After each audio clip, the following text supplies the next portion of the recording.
Góðan daginn. Ég ætla að byrja á að segja hérna, ágæti ráðherra, hann reyndar ekki kominn, skýrsluhöfundar og aðrir málþingsgestir. Ég vil bjóða ykkur öll, bæði ykkur sem hér í sal og þeim sem fylgjast með í streymi, hjartanlega velkomin á málþingið, brotthvarf úr skólum, birtingarmynd ójafnra tækifæra. Velferðarvaktin stendur á þessu málþingi í samstarfi við félags- og vinnumarkaðsráðuneytið og mennta- og barnamálaráðuneytið. Formaður velferðarvaktarinnar, Sif Friðleifsdóttir, átti ekki heimangengt í dag en fylgist með málþinginu á streymi og biður fyrir góðar kveðjur til ykkar. Sjálf ég formaður barnahóps velferðarvaktarinnar en sá hópur mjög spenntur fyrir þessu málþingi. Af hverju segi ég það? Jú, vegna þess að skortur á menntun einn helsti áhættuþáttur fátæktar og hefur einnig áhrif á alla heilsu. Best öll börn hafi jöfn tækifæri til náms og að sem fæst þeirra heltist úr námslestinni. Þannig fá þau meiri möguleika á að tryggja sér og sínu bætt lífsgæði til framtíðar. Megin efni þingsins í dag að kynna nýja mikilvæga skýrslu brotthvarf úr skólum. Hún mikilvæg því í henni litið til samspils félagslegrar og efnahagslegrar stöðu nemenda við brotthvarf úr skólum með umfangsmeiri og dýpri hætti en gert hefur verið áður á Íslandi. Í henni einnig tillögu til úrbóta. Við bindum vonir við að skýrsla verði öflugt gagn í baráttunni gegn brotthvarfi nemenda til þess að svo verði þurfa sem flestir að tileinka sér innihald hennar. Þar sem efni þingsins að kynna skýrsluna og fá helstu viðbrögð valna aðila munum við ekki bjóða upp á spurningar úr sal né streymi til þessi tíminn og stuttur einungis 2 klukkustundir. Við skulum því halda okkur vel á spöðunum. Með þessum orðum gef ég orðið yfir til stjórnanda málþingsins Karen Kjartansdóttir og vona samhliða því njóti vel. Takk fyrir.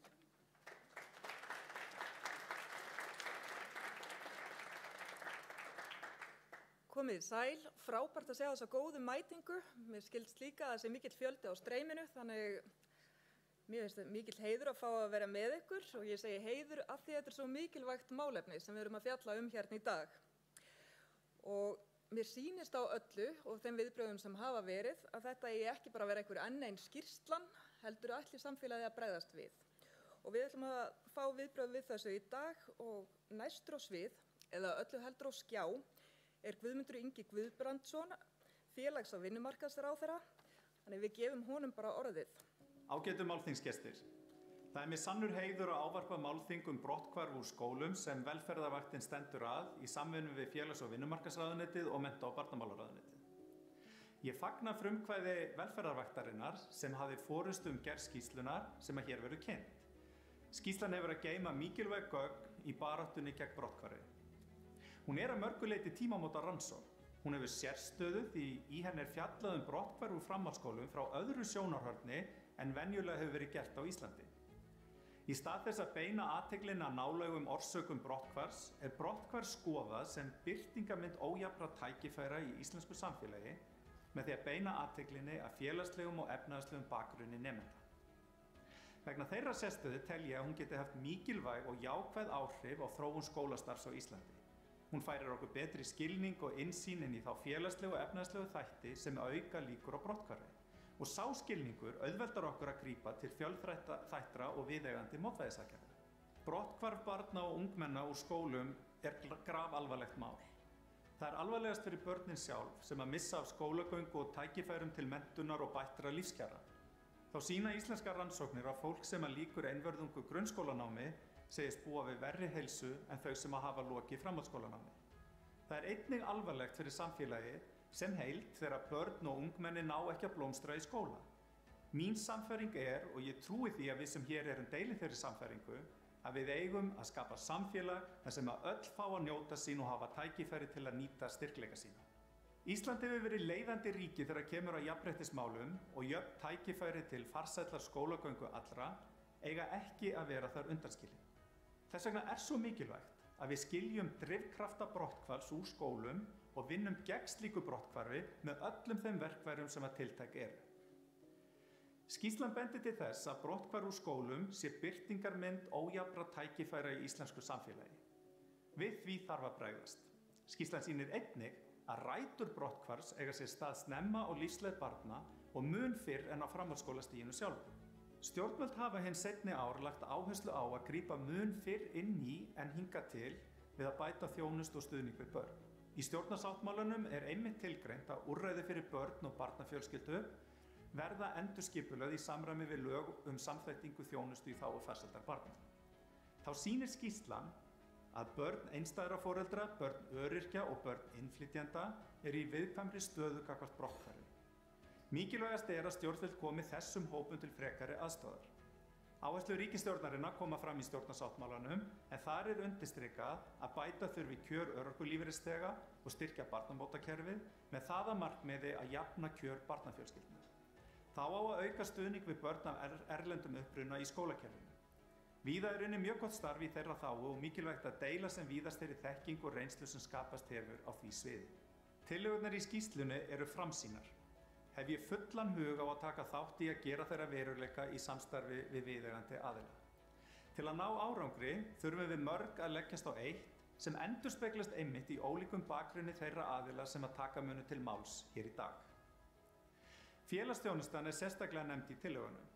Teki undir með skýrsluhöfundum að kraftur og kunnátta þeirra sem starfa í félagsþjónustunni mikilvæg auðlind sem í samstarfi við skólana getur haft mjög jákvæð áhrif á að bæta skólagöngu barna og ungmenna.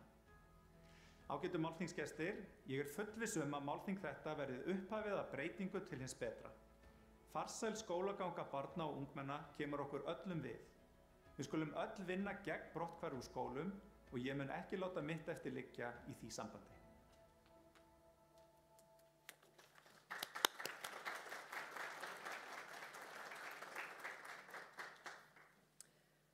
Já, maður verður að segja takk fyrir þetta þótt að ráðherrann sé fjarstaddur, en næsti dagskrárliður aðalefnið þessa málþings eða skýrslan sjálf.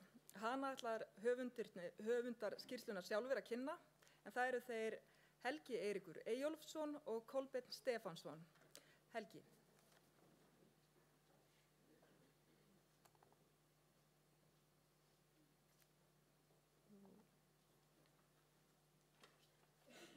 Takk fyrir.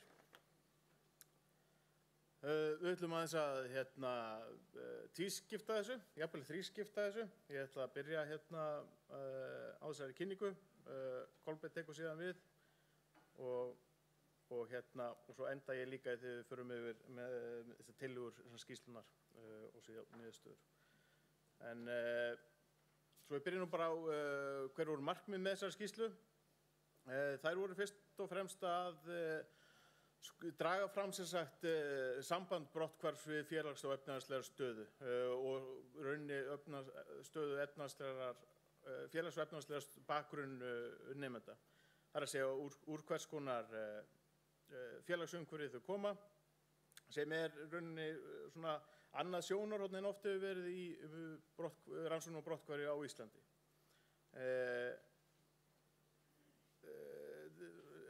Rannsóknir á brotthvarfi á Íslandi hafa oft einblítt á nærliggjandi orsakaþætti sem að sjálfsögðu eru mjög mikilvægir.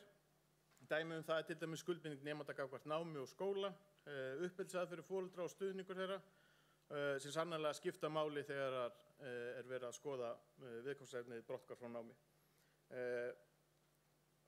Og það ekki þannig að félags- og efnahagslegir þættir hafa algjörlega hunsaðir í rannsóknum á brotthvarfi, alls ekki.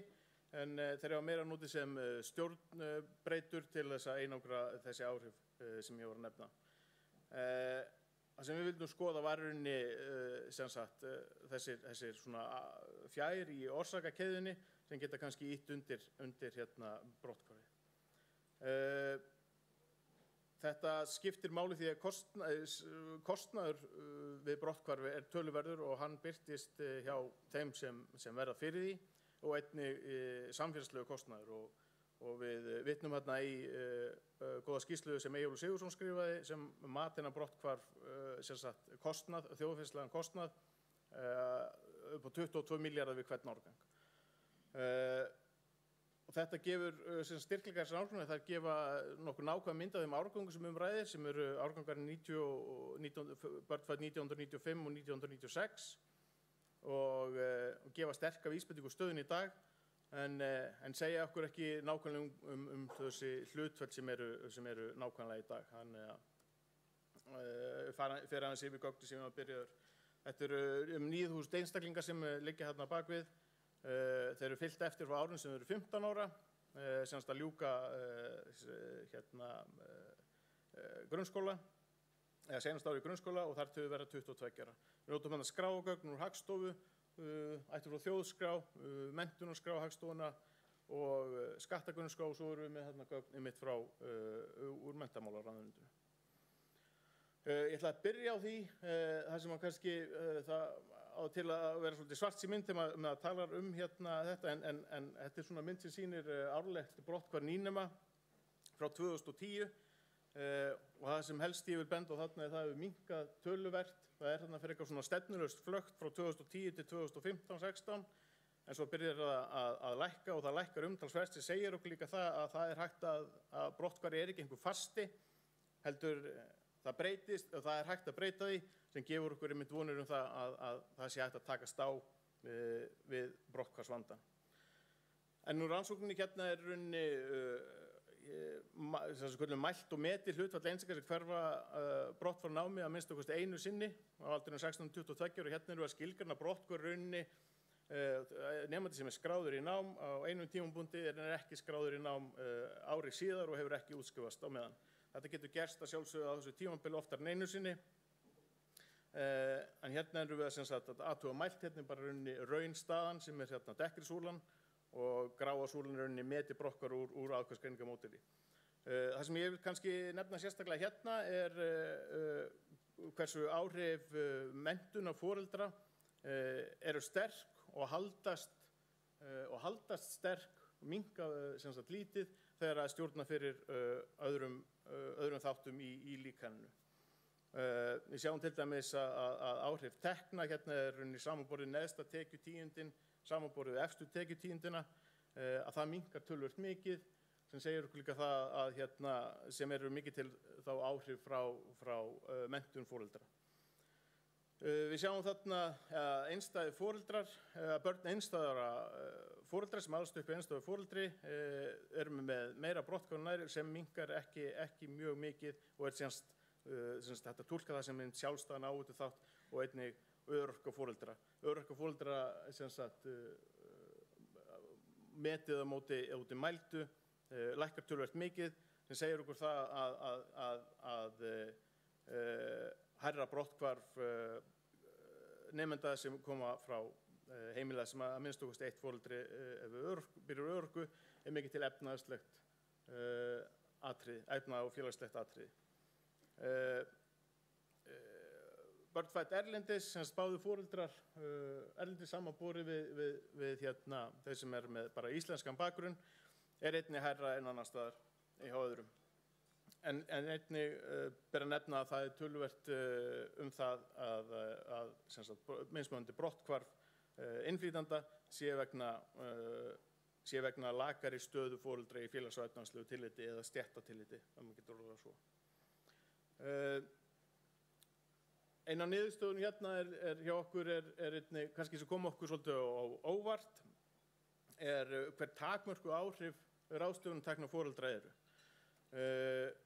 Það runni tvennt í tekjudreifingu sem hérna, það runni auknar líkur á brotthvarfi ef foreldrar eru neðstu tekjutíund og það eru minni líkur á brotthvarfi ef foreldrar nemenda eru í efstu tekjutíundum tekjudreifingunar.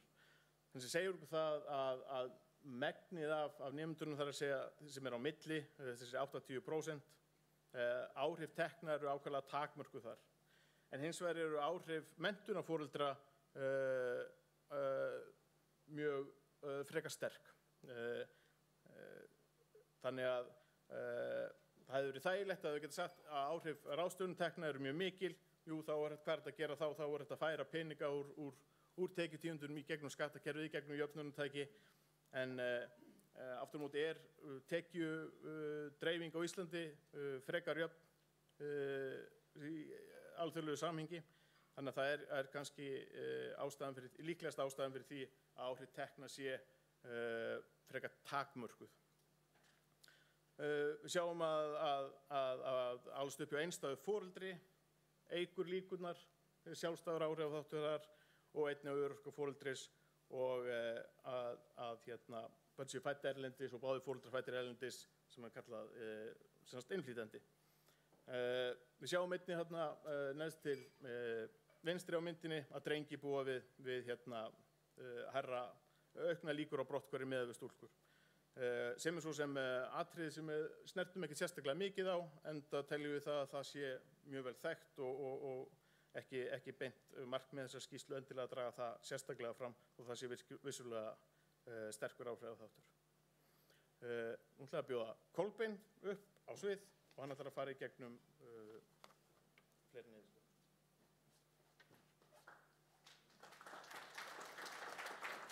Hann kemur aftur. Komið sæl, takk fyrir kominga í dag og takk því sem á streyminu.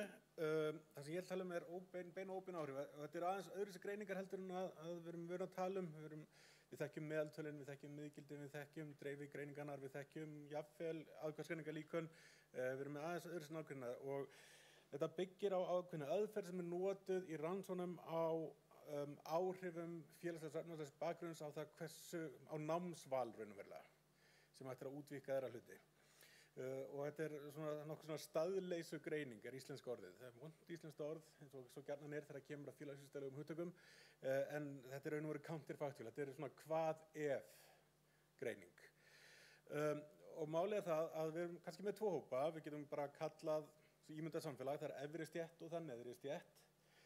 Krakkarnir í efri stétt eru bæði með hærri námsárangur og líklegri til þess að ljúka framhaldsskólanámi.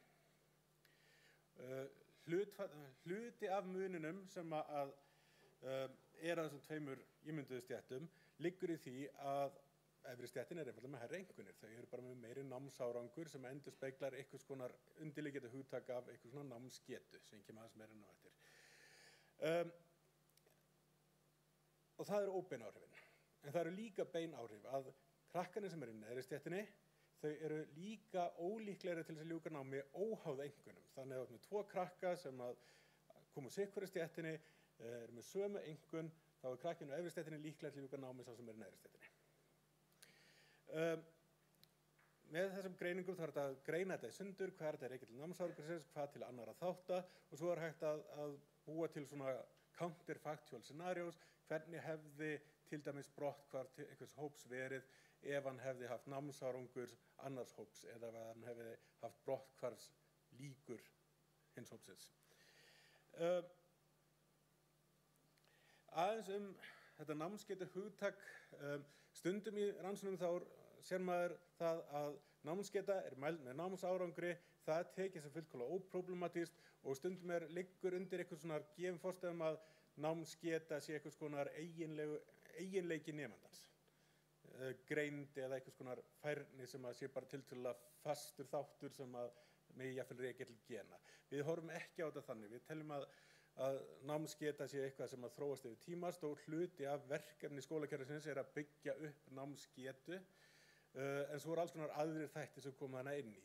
Og bara svona mjög nærtækt dæmi, ef til dæmis barnið mitt vaknar klukkan 4 um nóttina með martröð og sefur ekki meira en það um nóttina, þá sef ég ekki meira yfir nóttina og daginn eftir er ég aðeins minni starfsgetu til þess að sinna starfinu mínu.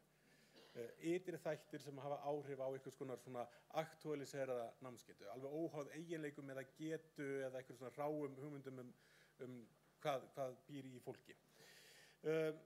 Og þetta er alls konar þættir sem spila inn í þetta og til dæmis nemendur sem koma frá heimilum einstæðra foreldra. Við getum sagt að þáttur sem hefur áhrif á námsgetu þeirra er að foreldrarnir hafi minni tíma og orku til þess að veita stuðningi sem þeir þurfa í námi og það komi niður á námsgetunni.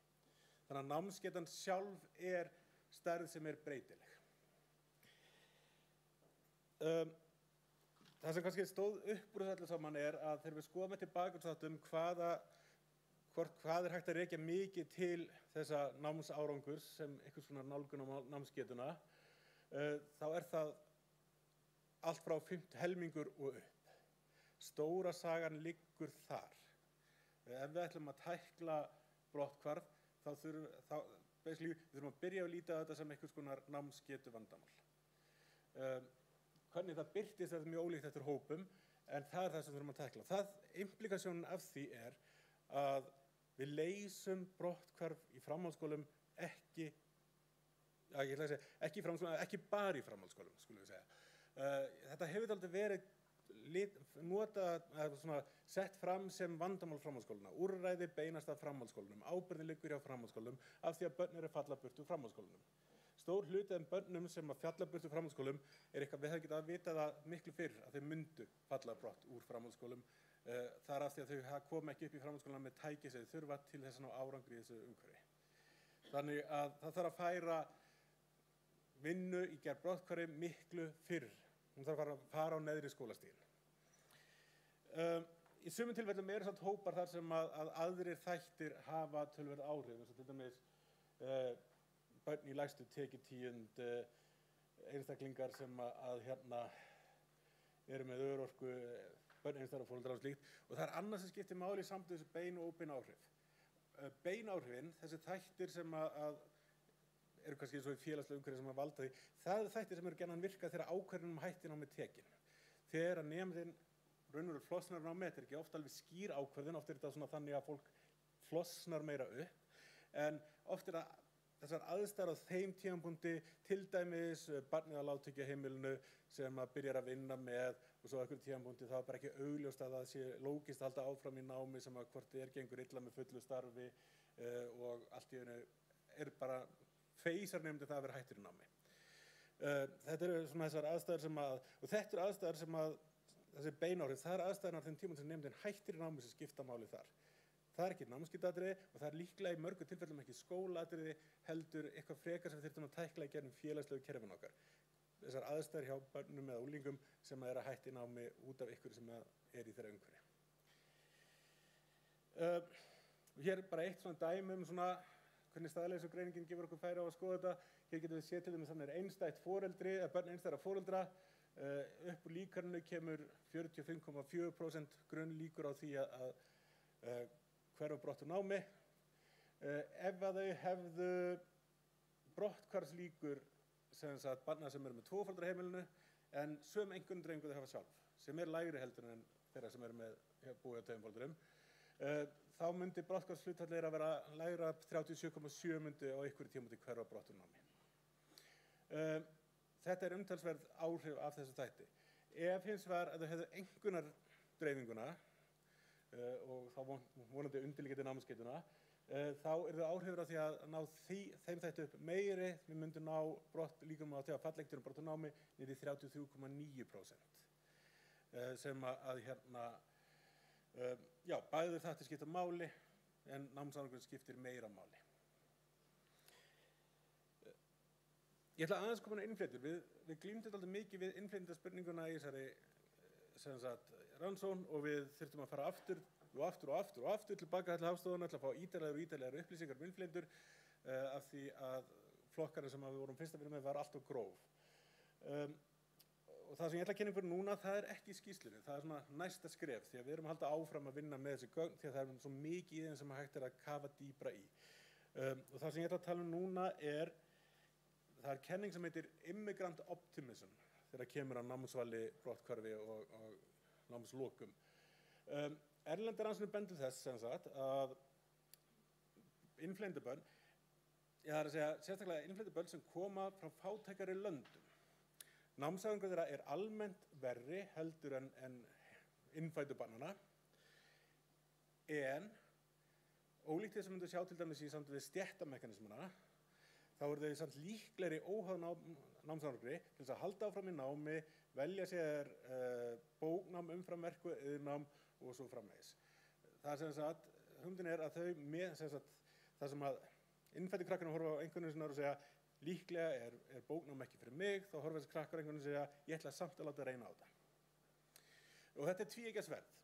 Þetta getur gert það verkum að innflytjendabörnin fara í nám sem að einhvern veginn er að gefa ekki endilega tilefni til þess að fara í, en ná að klára það og eru í betri stöðu eftir það sem fyrir vikið. En þetta getur líka þýtt að innflytjendabörn fara og velja til dæmis bóknám sem þeir kannski ekki erindi í, heltast úr því námi og eru verr sett heldur en þeir farið í iðn eða starfsnám. Þetta getur farið í báða vegu og rannsóknir bendir það gerir það. Hér ég bara að vinna með 2 hópa innflytjenda. Þetta eru bara krakkarnir sem að fæðast erlendis og eiga báða foreldra erlenda og annars krakkarnir sem fæddust í Póllandi og þau sem fæddust í Asíu. Gögnin vegna persónuverndarsjóðanna með það fengum við ekki, sem sagt, restin var bara basically Evrópa og svo heimurinn. Og það eru alltaf fjölbreyttir hópar en við erum að vona að það sé að minnst hægt að draga okkur að skynsamlega ályktanir af því að 70% krakkana miðað þær tölur síðan að kreista út úr vef Hagstofunnar eru líklega frá Filippseyjum, Tælandi og Víetnam. Svona tiltölulega lítið svæði í Asíu sem að efnahagslega að mörgu leyti svipað, vissulega breytt innan þessa hóps en frá okkar, miðað við okkur, svona relatíft okkur þá það ekkert á ólíku stað og það lykilatriði í þessari kenningu að ástæðan fyrir þessu það að börnin, sem sagt foreldrarnir, koma oft úr svona mið-efra lagi samfélagsins, flytja inn í nýtt samfélag og enda þar í neðri lögum samfélagsins. Og það sem drifhvatinn sem að þau hamra á fyrir börnum sinum gerð það sem þú ert að gera til þess að ná í þá félagslega stöðu sem ég hafði í gamla landinu. Og við ættum þessna mögulega að sjá, sem sagt, þessa mekanisma fyrir þessa hópa. Börn sem að eiga upp í Asíu og börn sem eiga upp í Póllandi hins vegar ekki eins hópar. Við sjáum alltaf hérna að út frá tekjudreifingu bara sem sagt jafnaldrana, ekki í samfélaginu fyrir sig heldinni, heldur bara jafnaldrana, en þú segir okkur það samt að sem sagt börnin sem að fæddust í Póllandi, þau þjappa saman í neðri hluta tekjudreifingarinnar á Íslandi. Neðstu fjórir tíundahlutanir dekka 70% af hópnum. Krakkarnir sem að fæddust í Asíu hins vegar, þau þjappast alltaf á miðjuna. Þeir eru svona underrepresented í efsta og neðsta laginu en eru þjappast á miðjuna. Þetta eru efnahagslega sér mjög ólíkir hópar. Það eru fleiri þættir sem að koma til líka. Börnin frá Póllandi þau koma seinna heilt yfir, basically innflytjenda bylgjunar koma á ólíkum tímum og eru töluvert mikið þjöppuð sérstaklega í kringum árin fyrir hrun og aðeins eftir hrun meðan Asíuhópurinn á sér lengri sögu í samfélaginu. Ef við bara skoðum hvernig námsferillinn spilast út fyrir þau, námsárangurinn í 10. bekk, samanlagt meðalengun úr íslensku og stærðfræði, 7 fyrir basically alla aðra sem við setjum hana sem með íslenskan bakgrunn að einhver leyti, 5 fyrir krakkar frá Póllandi og Asíu. Það athyglisvert að námsárangur sé þá sami fyrir milli Póllands og Asíu út af þessum efnahagslega mun. Krakkarnir sem að fæddust í Asíu eru líklegri en krakkar frá Póllandi til þess að halda ekki áfram í framhaldsskóla beint eftir grunnskóla. Þau skila sér mörg seinna en þau taka minnst kosti 1-2 ár á milli. 6,9% þess var í Póllandi sem hærra heldur en meðal þeirra sem eru með íslenskan bakgrunn. Stóri munurinn kemur svo í það hvort að krakkar sem fara svo inn í framhaldsskólan, hvað þau velja, það að stúdents- eða starfsbrautir versus það að raun og veru, maður velur ekki beint að fara á framhaldsskólabraut, maður fer á framhaldsskólabraut af því að maður er með ófullnægjandi námsárangur úr grunnskóla og þar sjáum við að 82,2% íslensku krakkarnir með íslensku bakgrunnin fara í stúdentsbrautir eða starfsnám, meiri hlutinn af krakkunum frá Póllandi eða Asíu fara á framhaldsskólabrautirnar. Og framhaldsskólabrautirnar, þetta einu hlut sem ég ætla að skoða aðeins meira, en basically virðast framhaldsskólabrautirnar virka svona eins og afrein af menntaveginum, frekar heldur brú til í frekari menntun. Það gríðarlega hátt brotthvarf og sem sagt út úr þeim. Stúdentsbrautirnar, íslensku krakkarnir líklegastir, pólsku krakkarnir þar og eftir, krakkar frá Asíu enn síður. Hverftíðan frá námi, við sjáum að pólsku krakkarnir líklegast þar, íslensku krakkarnir eftir sem áður ólíklegust og svo þetta með að hafa lokið námi við 22 ára aldurinn. Það ekki mikið munur á pólsku krakkarum og asísku krakkarum en samt einhver, en þau eru bæði langt á eftir krakkarum sem eru með íslenskan bakgrunn. Spurningin hins vegar hvort að það sé einhvers konar þessi bjartsýni. Áður en ég tala um það, þá ég hérna úr aðkvartana, ég ætla bara að sleppa þessu. Hérna úr svona staðleiksgreiningu þá erum við með sömu fórstur ég sýndi í hana töfluna áðan og ég ætla bara að útskýra það. Dökkulínar fremst, þær sýna metið brotthvarf upp úr líkaninu, metnar líkur á því að velja stúdensbrautir umfram iðn eða starfsnám. Sem að er svona dæmi immigrant optimism af því að þegar eins og í þessum gögnum þá verður stúdensbrautirnar eru lengri, við erum ekki komið styttingun inn í þetta ennþá og það er basically gera strangari kröfu færni á þáttum eins og íslensku og starffræði heldur en hinnar gera. Ég vil ekki segja hinnar kalla á minni færni, ég vil kalla á öðruvísi færni. Það sem ættum að sjá gerast er að þegar við svissum út sem sagt líkurum á því að velja stúdensbraut en höldum námsárangri upprunahópsins sama, þá ætti þessar ljósúlur að vera umtalsvert lægri heldur en dökkusúlunar. Það væri til marks það að þessi nemendur væru að velja svona í nám sem að einhvern þeirra væri ekki endilega gefa til til ef að þau væru með íslenskan bakgrunn. Það er ekki það sem gerist. Við sjáum eiginlega engin áhrif þannig hjá pólskunemunum, hjá askunemunum þá er það frekar hitt. Þau eru bæði með lægri einkunnir og minni líkur á því að velja bóknám. Og svo kemur námsárangurinn og það er það sem er stærsti þátturinn. Þannig á Íslandi, ólíkt til dæmis hinn Norðurlöndunum, þá erlar ekki á þessum hugrekki innflytjendanema í námsvalinu. Og það er athyglisverð niðurstaða út af fyrir sig. Veitir hvernig stendur á tímanum? Þetta er í lagi. Ok. Ég veit ekki hvað sem ég eftir þetta. Ekki rosa mikið. Kannski það sem vildi draga saman kannski það fyrsta er að við þurfum að slagurinn við brotthvarf hann vinnst að stærstu leyti á grunnskólastiginu. Það er þar sem að námsgetan að stærstu leyti þjálfast. Við sjáum það til dæmis á framhaldsskólabrautunum og brotthvarfinu þaðan að einfaldlega þá virðist vera of seint í rassinn gripið þegar að það er komið inn á framhaldsskólaaldurinn.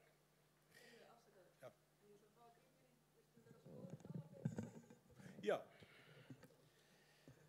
Allt fólki á netinu er bara... Já. Maður hann er bara að mæma. Já. En þegar við erum að tala um námsgeituna þá er þetta ekki endilega alltaf bara skólavandamál. Það er vissulega hefur skólinn lykilhlutverk að gegna við að byggja námsgeituna en það eru þættir í þessu félagslega umhverfi sem við erum að horfa á sem hafa áhrif á getu barna til þess að þjálfa og þróa með sér námsgeituna eins farni. Og þess vegna viljum við segja að það er ekki nóg að fara svo bara neðar í skólakerfið og segja að þetta er ennþá vandamál skólakerfisins. Þetta er ekki bara menntavandamál og eitthvað sem að leysa menntastefnu, þetta er líka félagslegt vandamál og það þarf að leysa líka með félagslegu inngripi. Það þarf basically að víkka nálgunna á brotthvarf umfram það sem við höfum haft hingað til.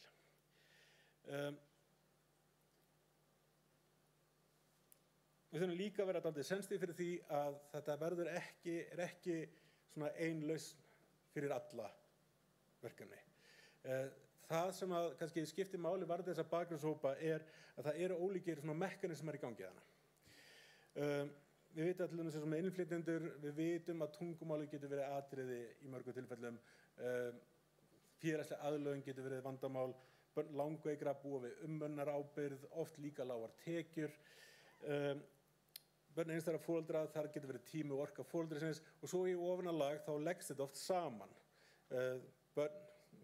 Illu heilli þá er fólk ekki annarkvort öryrkjar eða einstæðir foreldrar, sumir eru einstæðir foreldrar og öryrkjar og þá koma margir þættir saman. Og það þarf að vinna með þetta í hérna, landa undan áallum með þess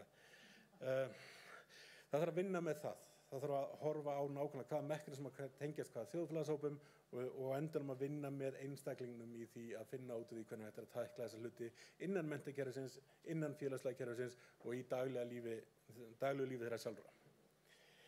Og þá gef ég orðið aftur til Helga.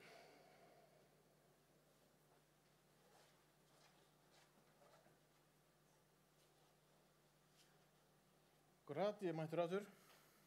Hvað voruð þið? Nú, við leggjum líka fram tillögur þarna sem er hérna ekkert alltaf gert í svona fræðilegum rannsóknum, það er meira bara láta aðra vandamálið. En við reynum allavega að koma með tillögur sem við byggjum á þeirri niðurstöðu sem við komumst að. Hefðar í 2 eða 3 glærum byrja á grunnskólanum, auki samstarf milli skóla og félagsþjónustu fyrir börn til að greina þá þætti sem hamla námsgetu, mótum og framkvæmd úrræði til að bregðast við þeim. Þetta frekar abstrakt, veit ég, kannski ekki mjög, já, einmitt, við ætlum að gera nákvæmlega þetta, en það er nauðsynlegt að nefna þetta.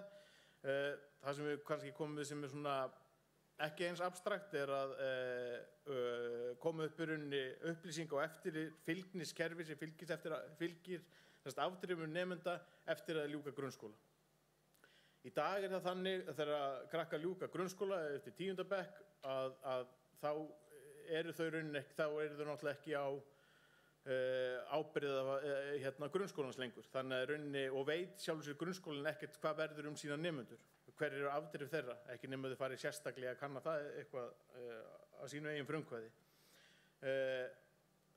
Það sem við sjáum náttúrulega hér út frá þessum niðurstöðum að það áhættuþættir, brotthvarfi tengjast mikið félagslegri og efnahagslegri stöðu og félags- og efnahagsleg staða einnig hverfa eins og grunnskólahverfa, hún mjög mismunandi. Hún hefur breyst töluvert, höfum við séð bara í nýlegum rannsóknum á Íslandi, kannski seinustu 20 ár, og aukist.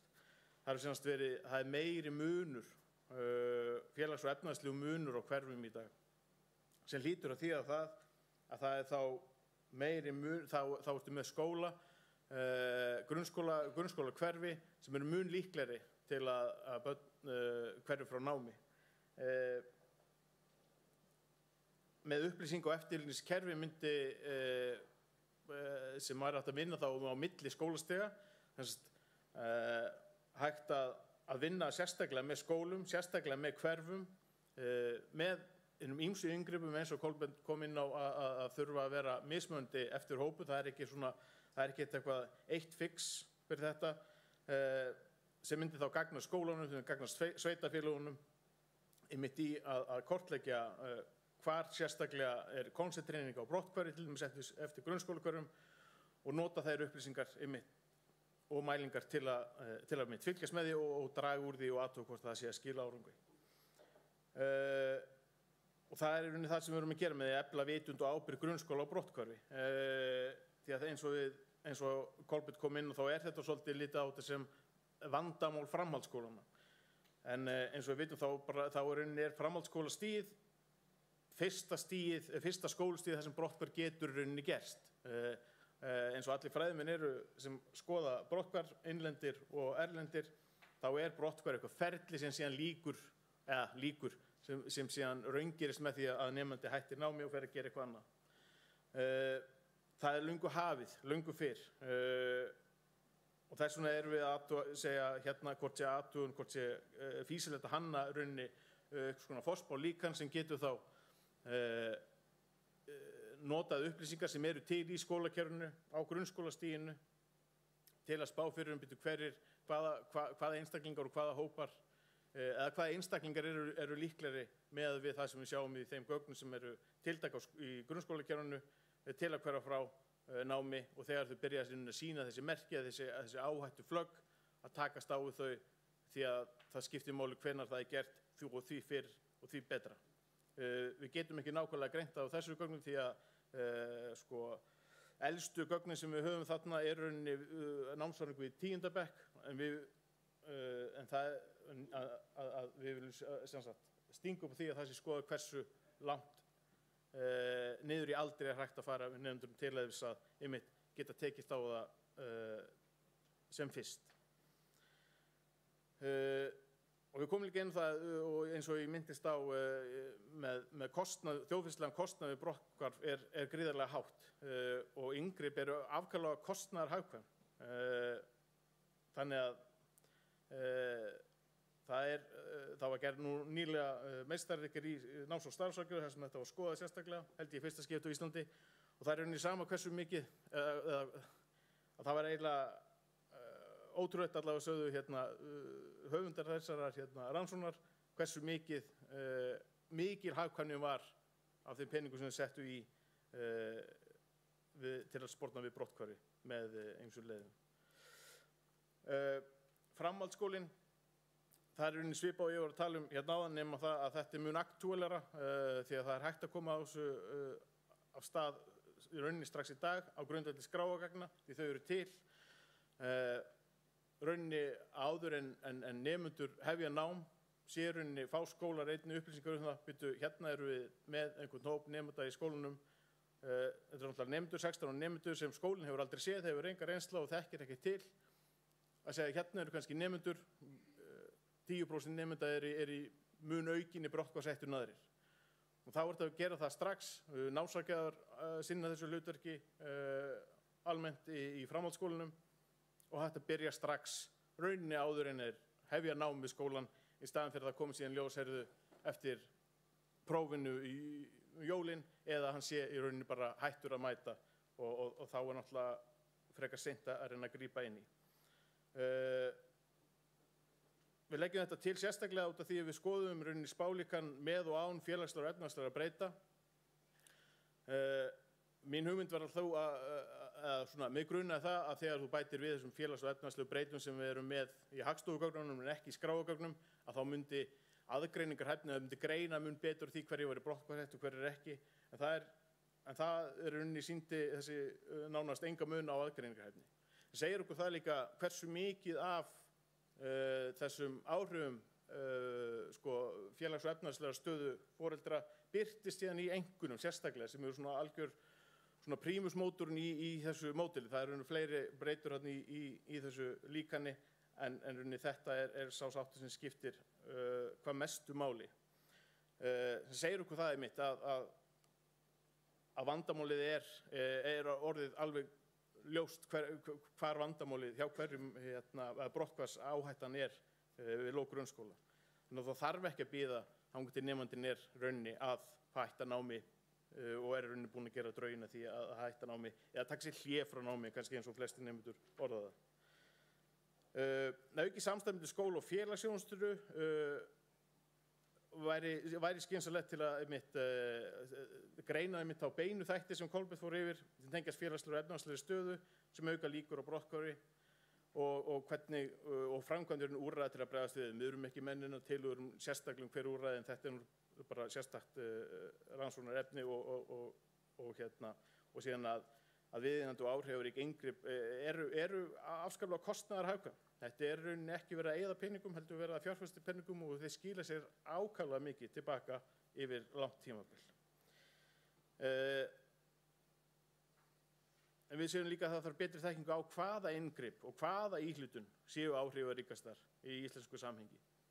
Og það rauninni eru rannsóknarefni og bara rauninni svona ákveðið tilraunasnið mjög hentugt til að sjá hvaða inngrip að henta hvaða hópum.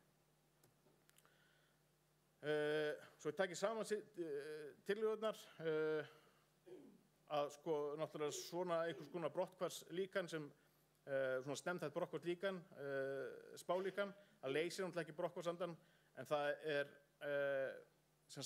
bara sérstaklega tæki til að veita möguleika á skilvirku inngripi til þess einmitt að takast á vanda.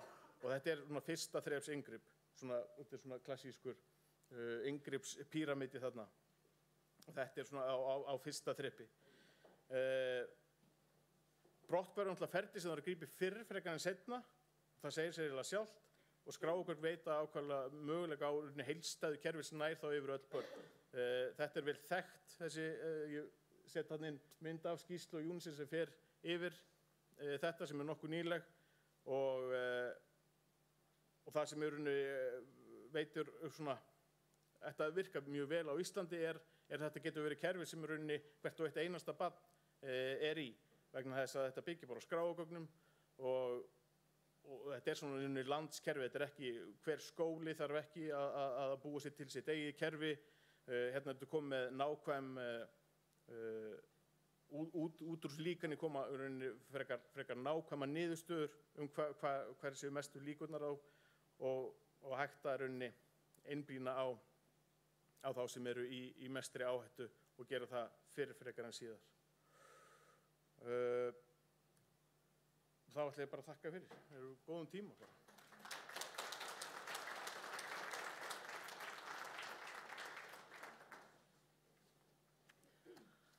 Takk kærlega fyrir. Þetta er frábær kynning og mjög áhugavert þó að niðurstöðunar séu nú síður en svo ánægjuefni. Næsti liður er ekki síður mikilvægur en við ætlum að fá viðbrögð frá þeim fulltrúum þeirra hópa sem er fjallað í skýrslunni. Og ég veit, ég var búin að undirbúa fólk svo mikið að vera mjög knappt í tilsvörum en þetta gengur bara svona ljómandi vel, þannig ég ætla bara að fá að kalla fyrsta fulltrúan upp á svið, en það er Andrea Jónsdóttir, forseti Sambands íslenskra framhaldsskólanema. Velkomin.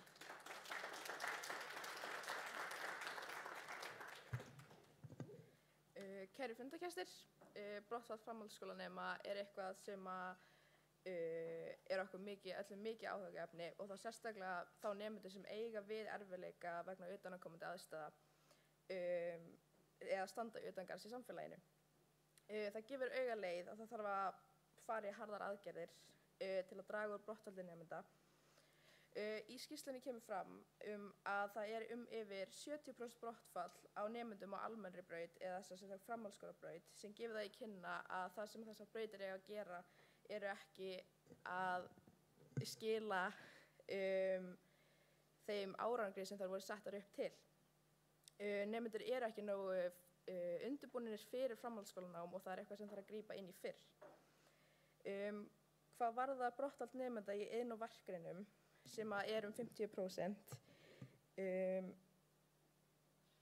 miðað við þá sem við höfum heyrt, hefur það hluta til að gera með það hversu mikla áherslu er lögð á bóknámsáfanga snemma í námsferlinum og þá sérstaklega þá kröfur sem fylgir því að vera íþyngjandi áfangum eins og dönsku til dæmis. Allt mjög skemmtilegt. Og það myndi hjálpa mjög mikið ef að þessi bóknámsáfangar myndi koma seinna í ferlinu í inngreinunum. Þegar að nemendur hafa haft meiri áhuga á náminu og eru tilbúnir til þess að takast á við erfiðara áfanga til þess að halda áfram í framhaldsnám. Nemendur eru einnig ekki nógu undirbúnir fyrir nám í iðn- og verkgreinum þar sem að lögð er of mikil áhersla á undirbúning fyrir bóknám í grunnskólum og það er því mjög strembið fyrir þess að nemendur að finna styrkleikana sína snemma í skólaferlinum til þess að vita að þeir vilji fara á iðn- og verkbrautir þar sem það er lögð svo mikil áhersla á bóknámið. Ég var ekki með neitt voðalega mikið meira að segja.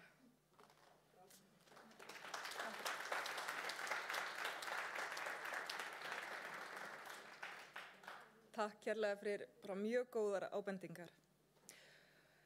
Næst kemur Nicole Lee Mosty, formaður Fjölmenningarseturs. Og hún ætlar að láta okkur ímynda okkur myndband, þannig setið ykkur öll bara í stellingar.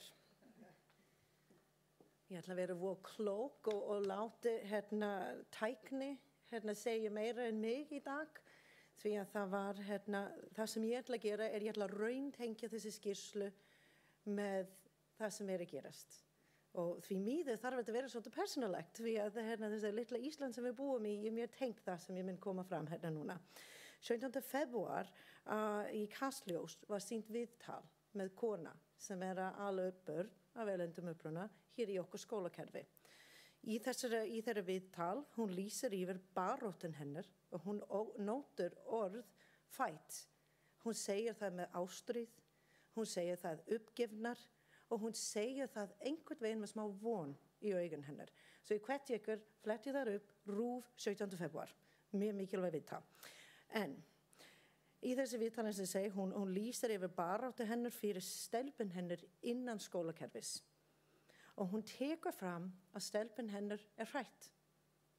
Hún er hrætt við að tala og lesa íslensku inn í skóla. Það verndað umhverfi sem við höfum. Þar sem sameiginlega tungumál íslensku er leiðin áfram fyrir þessi börn sem kom af öllum bakgrunnum til að tengjast. Það er afar sorglegt. Þessi kona, hún er vinkona mín og dóttir hennar er besti vinkona stelpan mín. Það ólst upp saman í leikskóla. Þær stelpur, það talast ofta saman á ensku, móðumál þeirra. Þær eiga sameiginlega vinkonahóp og tala íslensku með þeim, en stelpun hennar Pats, vinkona mín, hún dregur sér úr ýmsum aðstæður í skóla að sagt tungumála. Stelpan mín, hún hefur aðeins betur tök á íslensku. Hún segir stundum túlka eða aðstóða vinkona mín með flókna orða. Það í 7. bekk. Og næstu 3 ár fer núna í að snúa markvisst í því að undirbúa þær fyrir framhaldsskóla á markvissan hátt. Þær tala það að fara saman í framhaldsskóla til að styðja við hvern annan því þær eru besti síðan leikskóla. Fallegt, ég veit, það það.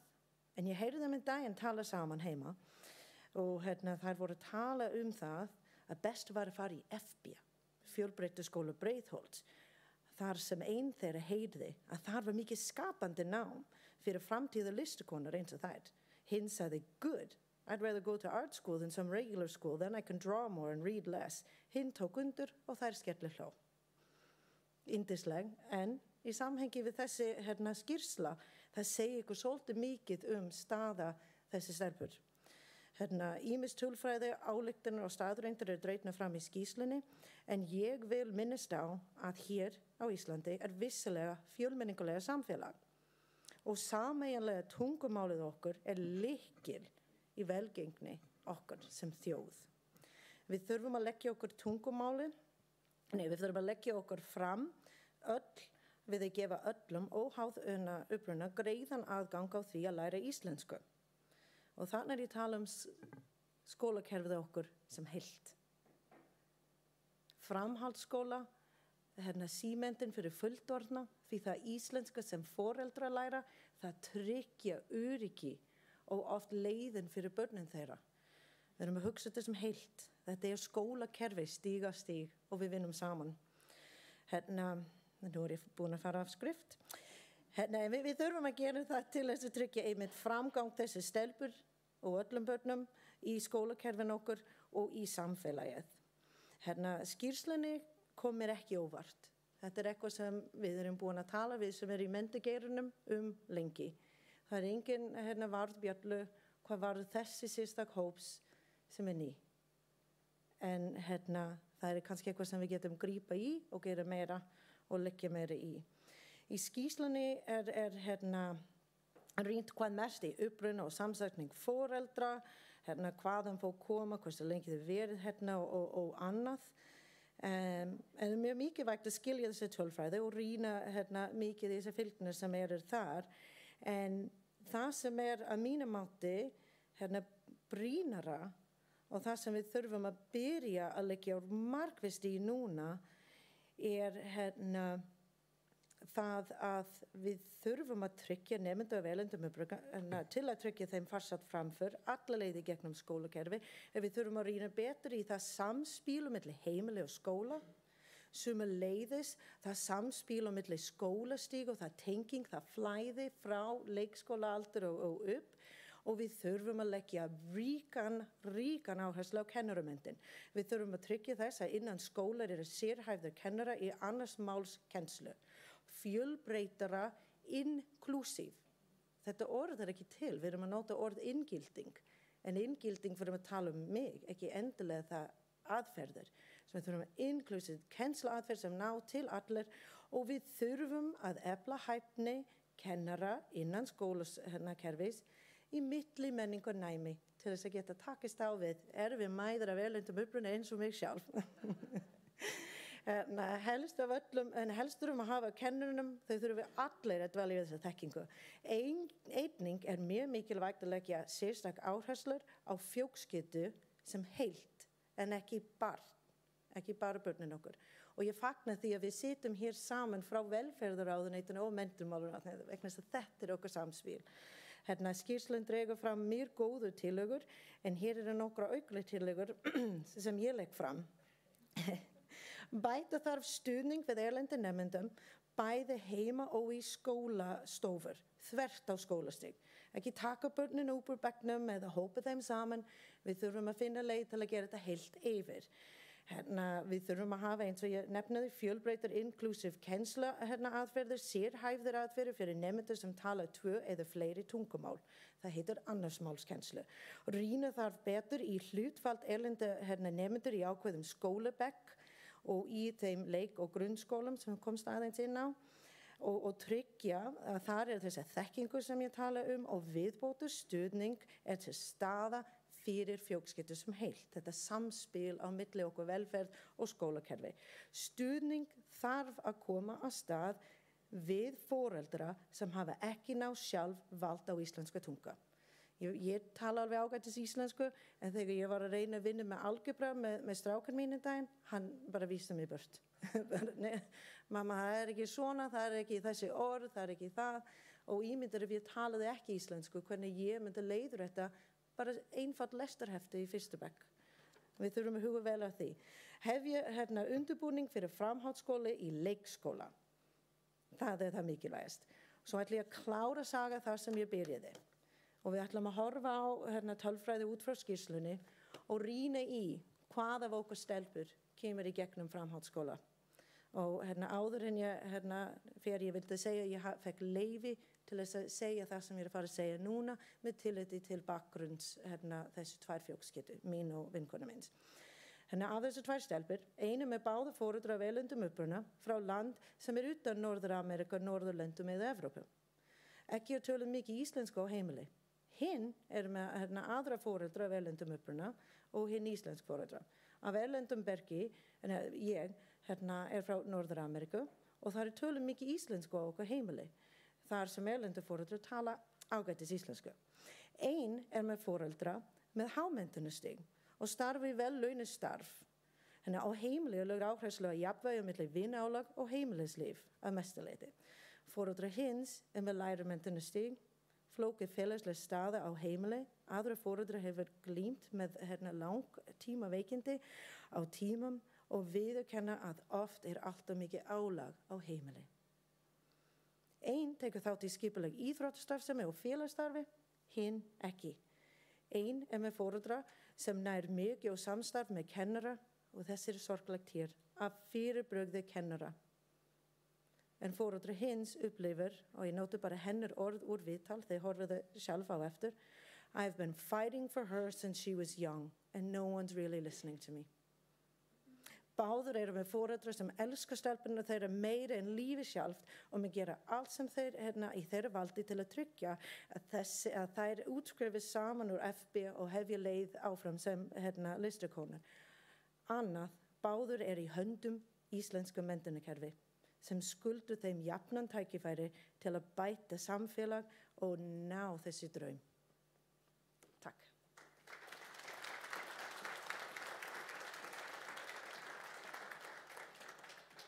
Takk, Nicole. Þetta mjög mikilvæg áminning að íslenska alls konar og mikil íhaldssemi gerir henni ekkert gagn og við bara hvetja fólk til að tala en ekki hræða það. En Þuríður Harpa Sigurðardóttir, formaður Öryrkjabandalags Íslands, mætt hinum megin. Já, takk fyrir. Komið sæl og takk fyrir þessa góðu skýrslu og þörfu, Kolbeinn og Helgi, og takk fyrir þetta málþing sem hérna og sem löngu þarft og varpar ljósi á alvarlega stöðu barna og ungmenna sem rekja má meðal annars til efnahagslegra og félagslegra stöðu foreldra. Það sláandi að sjá hve örorkumat foreldra hefur mikil áhrif á námsárangur barna. Eins og kemur fram í skýrslunni hægt að rekja 70% af hærra brottfalli barna sem eiga foreldri með örorkumat til verri námsárangurs í 10. bekk. Skýrsluhöfundar taka skýrt fram að hugtakið námsgeta ekki til að meta greind viðkomandi, fleiri umhverfisþættir hafa þar áhrif og í tilviki barna sem eiga fatlaða foreldra og kannski fyrst og fremst hafa þau takmarkaðan tíma þá til náms og aðstæður til sem að valda nemendum kvíða. Börn foreldra með örorkumat taka síður þátt í skipulögðu frístundastarfi, íþróttum eða öðru. Og það hefur gríðarlega áhrif á myndun félagslegra tengsla. Þessi börn eru útilokuð frá frístundastarfi vegna til dæmis fjárhagsstöðu foreldra. Þannig eru nýjar kynslóðir jaðarsettar strax á barnsaldri. Og þessu ætlum við að breyta. Svo annað sem líka mjög mikilvægt að hafa í huga og það er umönnunarskylda barna. Og jú, það kemur kannski spánskt fyrir sjónir að tala umönnunarskyldu barna, en við vitum að börn fatlaðra foreldra taka á sig ábyrgð sem er langt umfram aldur þeirra og þroska. Við erum því með því að takmarka það fjármagn sem við verjum til velferðarmála hverju sinni að ræna þessi börn æskunni og jafnvel framtíðar möguleikum. Enda á ekkert barn að þurfa að axla ábyrgð af foreldrar sínum á kostnað náms og félagslegra tengsla. Það er ekki samfélag jöfnuðar og jafnréttis sem veitir börnum ekki tækifæri til menntunar. Sökum þess að við sem þjóðfélag höfum velt á þau á barnsaldri byrðum sem við viljum ekki bera með þeim. Af því að samfélagið til það kosta of mikla peninga. Í könnun OECD frá árinu 2019 kemur fram að meðaltali telja 2,25% frænda okkar á Norðurlöndunum sig hafa umönnunarskyldu gagnvart öldruðum, sjúkum eða fötluðum ættingjum. Á Íslandi eru það nærri 9% Íslendinga sem telja sig hafa sömu skyldur. Þetta er talsvert mikill munur. Útkoman sem birtist okkur í þessari tímabæru skýrslu. Börn af heimilum þar sem fjárhagsstaðan er bág fara frekar út af vinnumarkaðinn snemma til að afla heimilinu tekna. Þar er aftur komin umönnunarskyldan. Þessum börnum finnst þau verða að leggja til heimilsreksturins og verða að taka þátt. Þau leggja sitt að mörkum, auk þess eru þau oft í þeirri stöðu að aðstoða fatlað foreldri sitt og taka þannig ábyrgð á líðan foreldrisins. Það er komin tími til að þjóðfélagið leggi sitt að mörkum, svo börn, fátækra, fatlaðra og erlendra foreldra hafi raunveruleg tækifæri til að mennta sig og þau hafa þá raunveruleg tækifæri til að hafa betri möguleika í lífinu, til jafns við jafnaldra sína.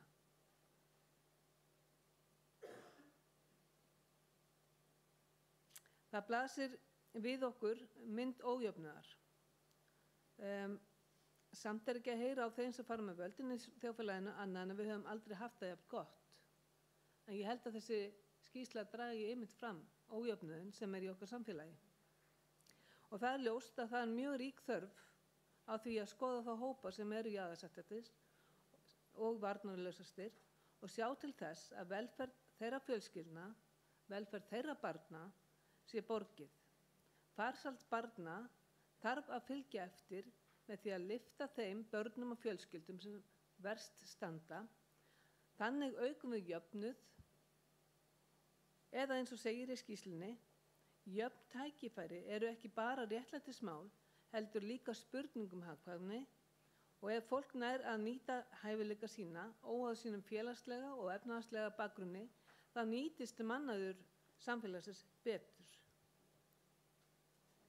Ég ætla í lokin að kvóta í Facebook-færslu fatlaðs foreldris til barn síns sem ég sá í gær og þar stóð frá foreldrinu: takk fyrir að vera þú og takk fyrir alla aðstofuna. Og sem svona fatlað foreldri þá hef ég sjálf velt auknum byrðum út á mín börn og það er ekki meðvitað, það gerist ómeðvitað. Takk fyrir.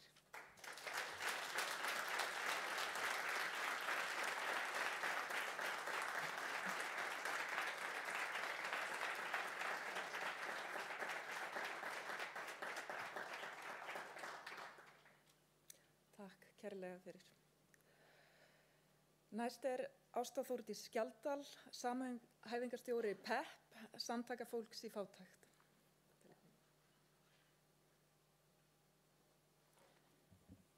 Fögnum fjölbreytileikanum. Það alveg full ástæða til þess að taka það fram. Við þurfum að fagna fjölbreytileikanum. Það svona það sem að bara standa svona. Heyrið þá í mér. Það það sem að mér finnst standa mest upp úr. Það fögnum fjölbreytileikanum. Ekki bara þegar aðrir sjá og heyra, heldur allan tíman. Kennum börnunum okkar að fagna fjölbreytileikanum. En mér langar til þess að þakka innilega, það er svo margt gott komið fram hjá öðrum ræðumönnum, en mér langar eiginlega til þess að fara svolítið inn í kjarnan. Barn sem ekki hefur trú á sjálfu sér, það er ekki líklegt til árangurs. Barn sem upplifir að umhverfið hafi heldur ekki trú á sér, það er enn síður líklegra til árangurs. Og það er eiginlega alveg sama hvort að það er skortur á stuðningi frá foreldri, frá skóla eða áföll í bakgrunni. Og áföllin geta verið ýmiss konar, það er áföll eins og að lenda í einelti, það er andlegt ofbeldi, það er líkamlegt ofbeldi og það er kynferðisofbeldi. Andlát innan fjölskyldunar eða bara hreinlega vanræksla. Allt hefur þetta gríðarleg áhrif ef að börn hafa ekki tækifæri til þess að vinna úr svona áföllum.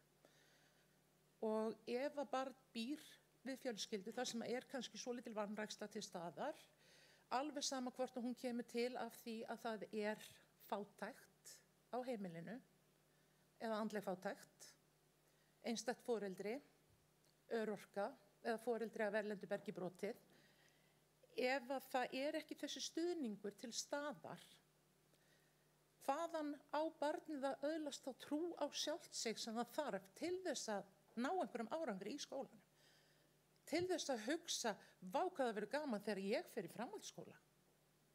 Ef að það er ekki langskólagengni foreldrar, hvaðan á þessu hugmynd að koma? Ef að barnið hefur ekki þennan stuðning og þetta umhverfi til þess að styðja við það. Mér finnst þetta eiginlega bara svona veigamesti punkturinn í þessu og ég segi það ekki bara því að ég er að vinna með fólki sem býr við fátækt í dag, heldur af því að ég bjó sjálf við fátækt. Ég er dóttir hreyfihamlaðrar konu og mér fannst það skipti engu máli hvað ég kom heim með margar 9 og 10 úr skólanum. Ég hafði ekki þann stuðning heimanna frá sem þurfti til þess að ég gæti séð eitthvað möguleika á því að fara í 4 ára nám einhvers staðar, þar sem ekki kemur inn tekjur og meðan. Hvernig átti ég að horfa í augun á móður minni og segja, mamma, veistu það, mér langar að læra þetta. Það kostar rosalega mikla peninga, ég veit þú átti það ekki til. Viltu samt reyna? Þetta er bara ómöguleiki. Og sem betur fer þá eigum við gott kerfi, við getum stundum komist í nám seinna, ég er í námi í dag. En ég hefði svo gjarnan vilja eiga þessa möguleika þegar ég var unglingur. Þannig að við þurfum að hugsa þetta alveg frá grunninum. Við verðum að veita fjármagni og við þurfum að tala fyrir því að veita fjármagni inn í að styðja við börnin okkar sem að hafa þessi áföll á bakinu, vegna þess að þegar ég horfi yfir hópinn sem ég er að vinna með, að það eiga þau það öll sammert, alveg sama hvaðan þau koma. Þau eiga það öll sammert sem búa við fátækt að vera með röð áfalla á bakinu sem ekki hefur verið unnið úr. Þau hefðu ekki tækifæri til að leita til sálfræðings, ekki tækifæri til þess að fá einhverja áfalla hjálp eða einhverja meðferð til þess að vinna úr þeim áföllum sem þau urðu fyrir í barnæsku. Getum við breytt þessu? Lifi fjölbreytileikinn.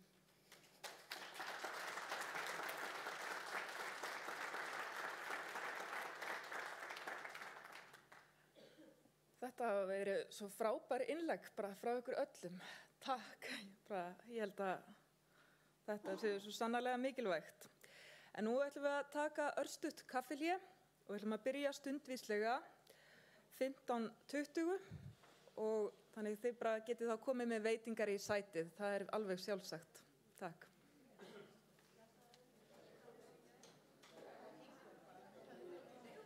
Tilbúin að byrja aftur.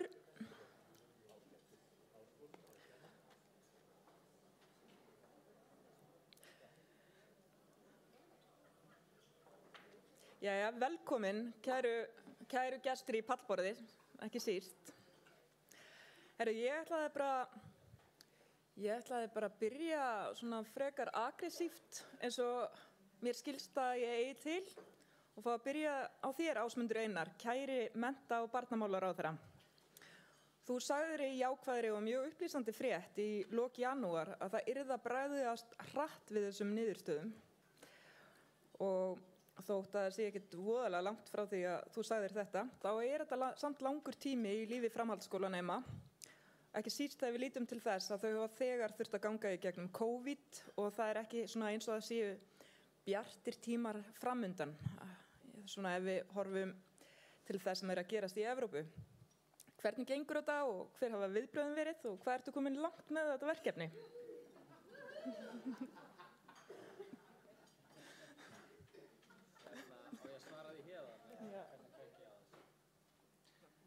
Nú er ég strax farin að sjá eftir því að mummi skuli vera erlendis og ég hefi ákveðið að taka þátt í panelinum.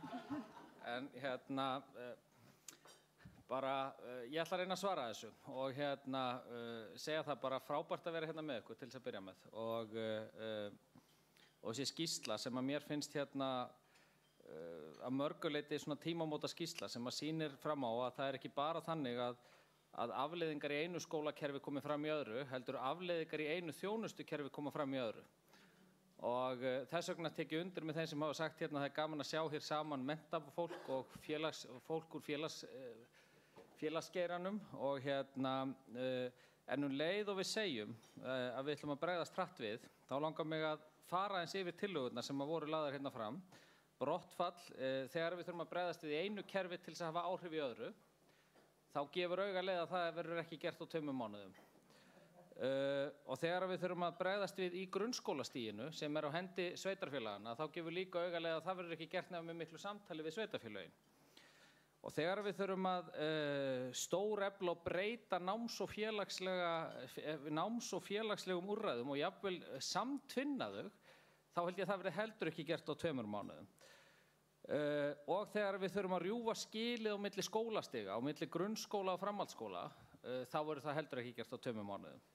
Þannig að ég er ekki búinn að gera mjög mikið áþreifanlegt á þessum 2 mánuðum sem að hægt er að greina beint í daglegu lífi framhaldsskólanema.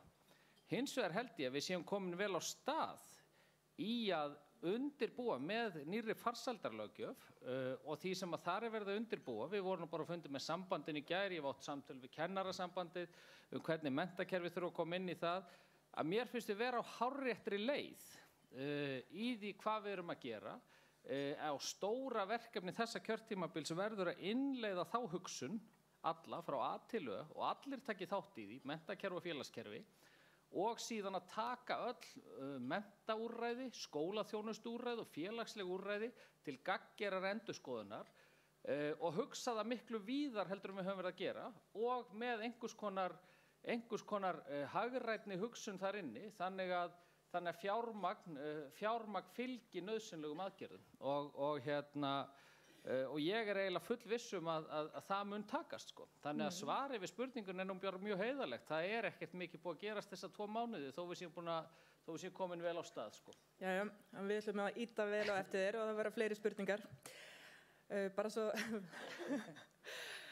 ef við tökum bara Ragnar, þessi skýrsla hlýtur að vera algjör hvalreki fyrir ykkur hjá kennarasambandinu. Nú talar þú fyrir hönd kennara á fleiri skólastigum en einu. Hvernig sérðu fyrir viðbrögð kennara við þessum niðurstöðum? Og nú ég ætla að byrja á þessari spurningu hjá þér. Já, takk. Já, ég fer nú yfirleitt varlega í að fagna skýrslum. Þær hafa verið margar og margar tímamóta skýrslu litið dagsins ljós og síðan hefur ekkert breyst. Þannig að og það eru 2-3 atriði sem fengum mig til að langa til að hrista skýrsluhöfunda aðeins. En Helgi er liðtakur í júdó og Kolbeinn er miklu stærri og sterkari en ég, þannig að ég læt það vera. En sko, Það atriði sem kannski stuðaði mig mest var að orðalagið að þyrfti ekki að láta grunnskólan átta sig betur á ábyrgð sinni á því að nemendur voru að detta út úr skólakerfinu 1 til 3 árum eftir að þeir útskrifast úr grunnskóla. Ég bara veit það eru allir fullkomlega meðvitaðir þennan vanda og svo stund þegar maður útskrifar úr grunnskóla nemanda sem maður búin að vera með í gjörgæslu árum saman og hefur séð og veit, og þetta rétt sem Kolbeinn hefur sagt, maður veit þetta, maður veit að þessi nemandi ekki að fara að komast á leiðarenda og tilfinningin að senda hann á stað út í óvissuna alveg skelfilega óþægileg. Meðal annars vegna þess að það kemur sér vanmáttarkennd fyrir því að maður getur ekki gert neitt meira. Maður búin að búa til verndandi umhverfi. Og þá eitt kvót í skýrsluna sem ég ætla að fá með leyfi fundarstjóra að vitna í. Leyfi.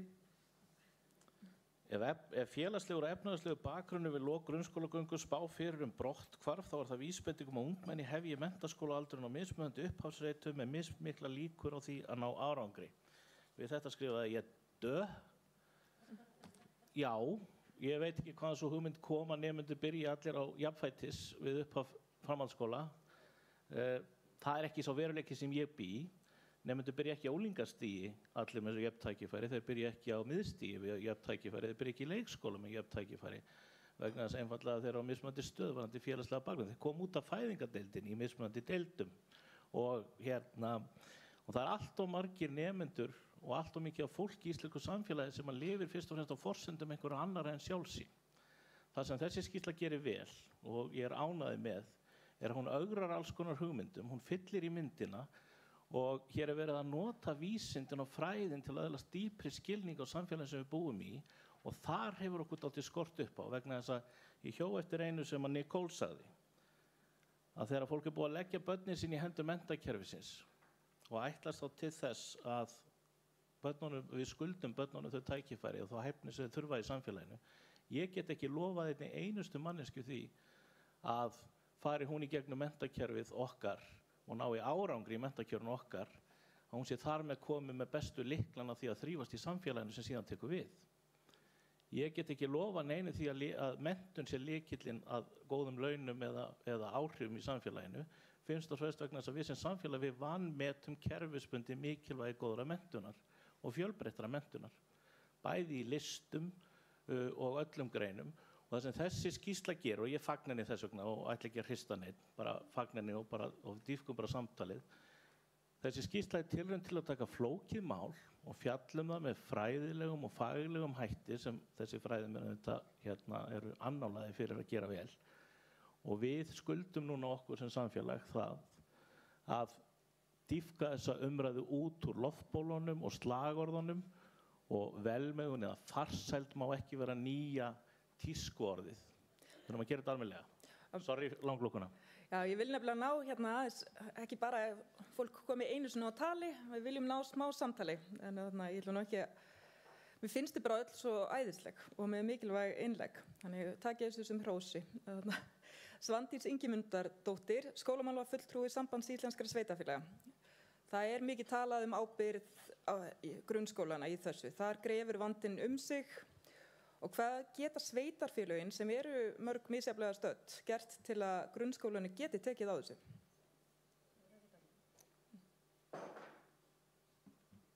Komi.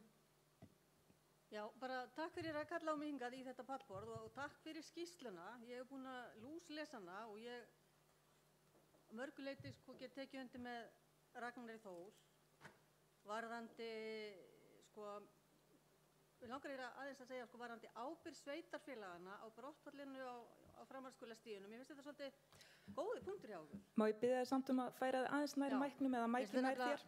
Þetta nefnilega svolítið sterkur leikur að færa í rauninni ábyrgðina á brottfallinu svolítið yfir til grunnskólans vegna þess að frá 1996 þegar grunnskólinn færist yfir til sveitarfélagana síðan þá hefur mannauðurinn í grunnskólakerfinu svo margfaldast.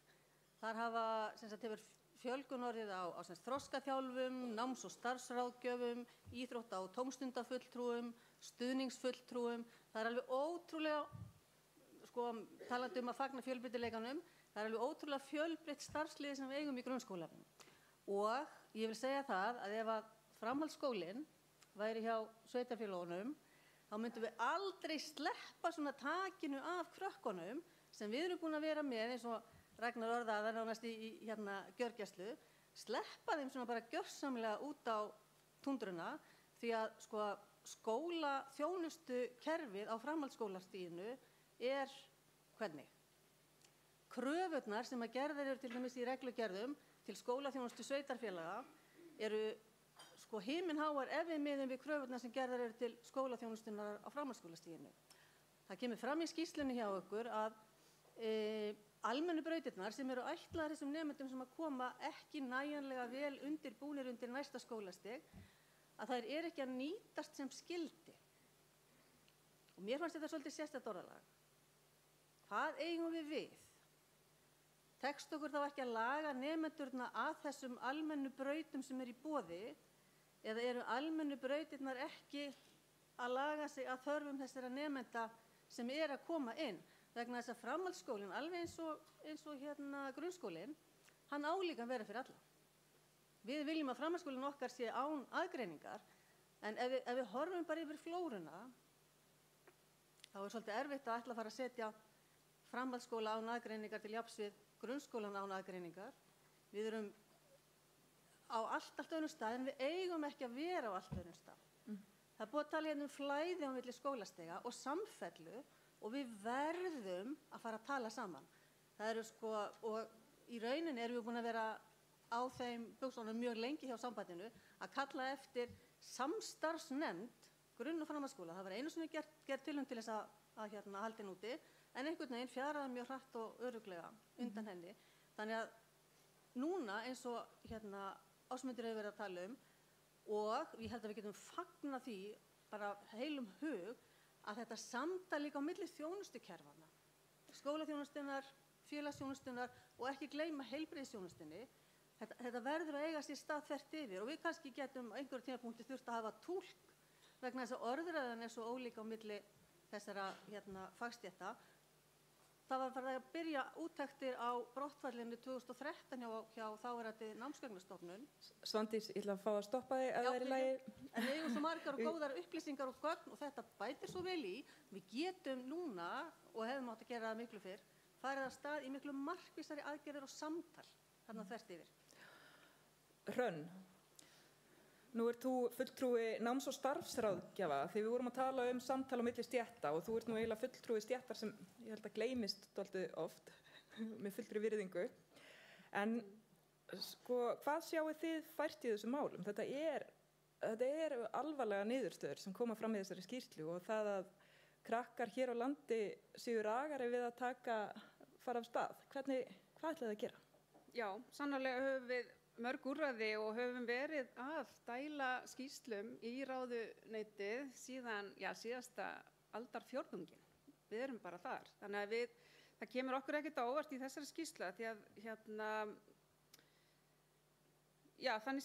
við erum að vinna í þessum anda og grunnskólinn að sjálfsögðu löngu búin að gera sig grein fyrir að brotthvarfið hefst þar.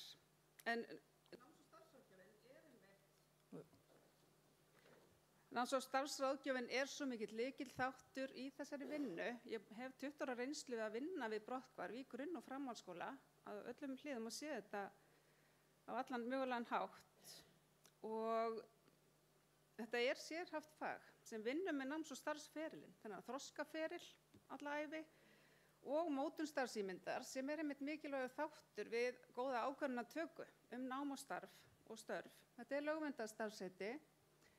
Það finnst náms- og starfsráðgjöfin er lögbundin í grunn- og framhaldsskóla og við söknum þess að það sé gert meira við hana því að það er nauðsynlegt.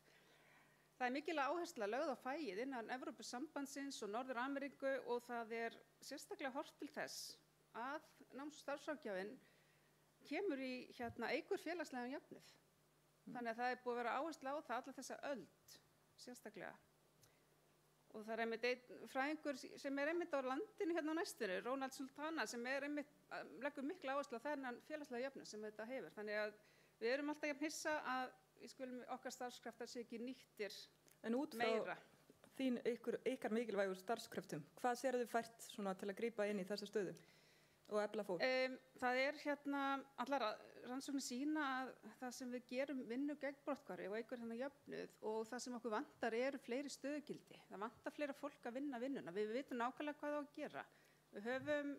Okkur vantar stefnumótun sem að liggur í skrifstofunum ykkar sé tekin til samþykktar þannig að það sé jafnt aðgengi allra að þessari þjónustu yfir landið. Já, það ekki?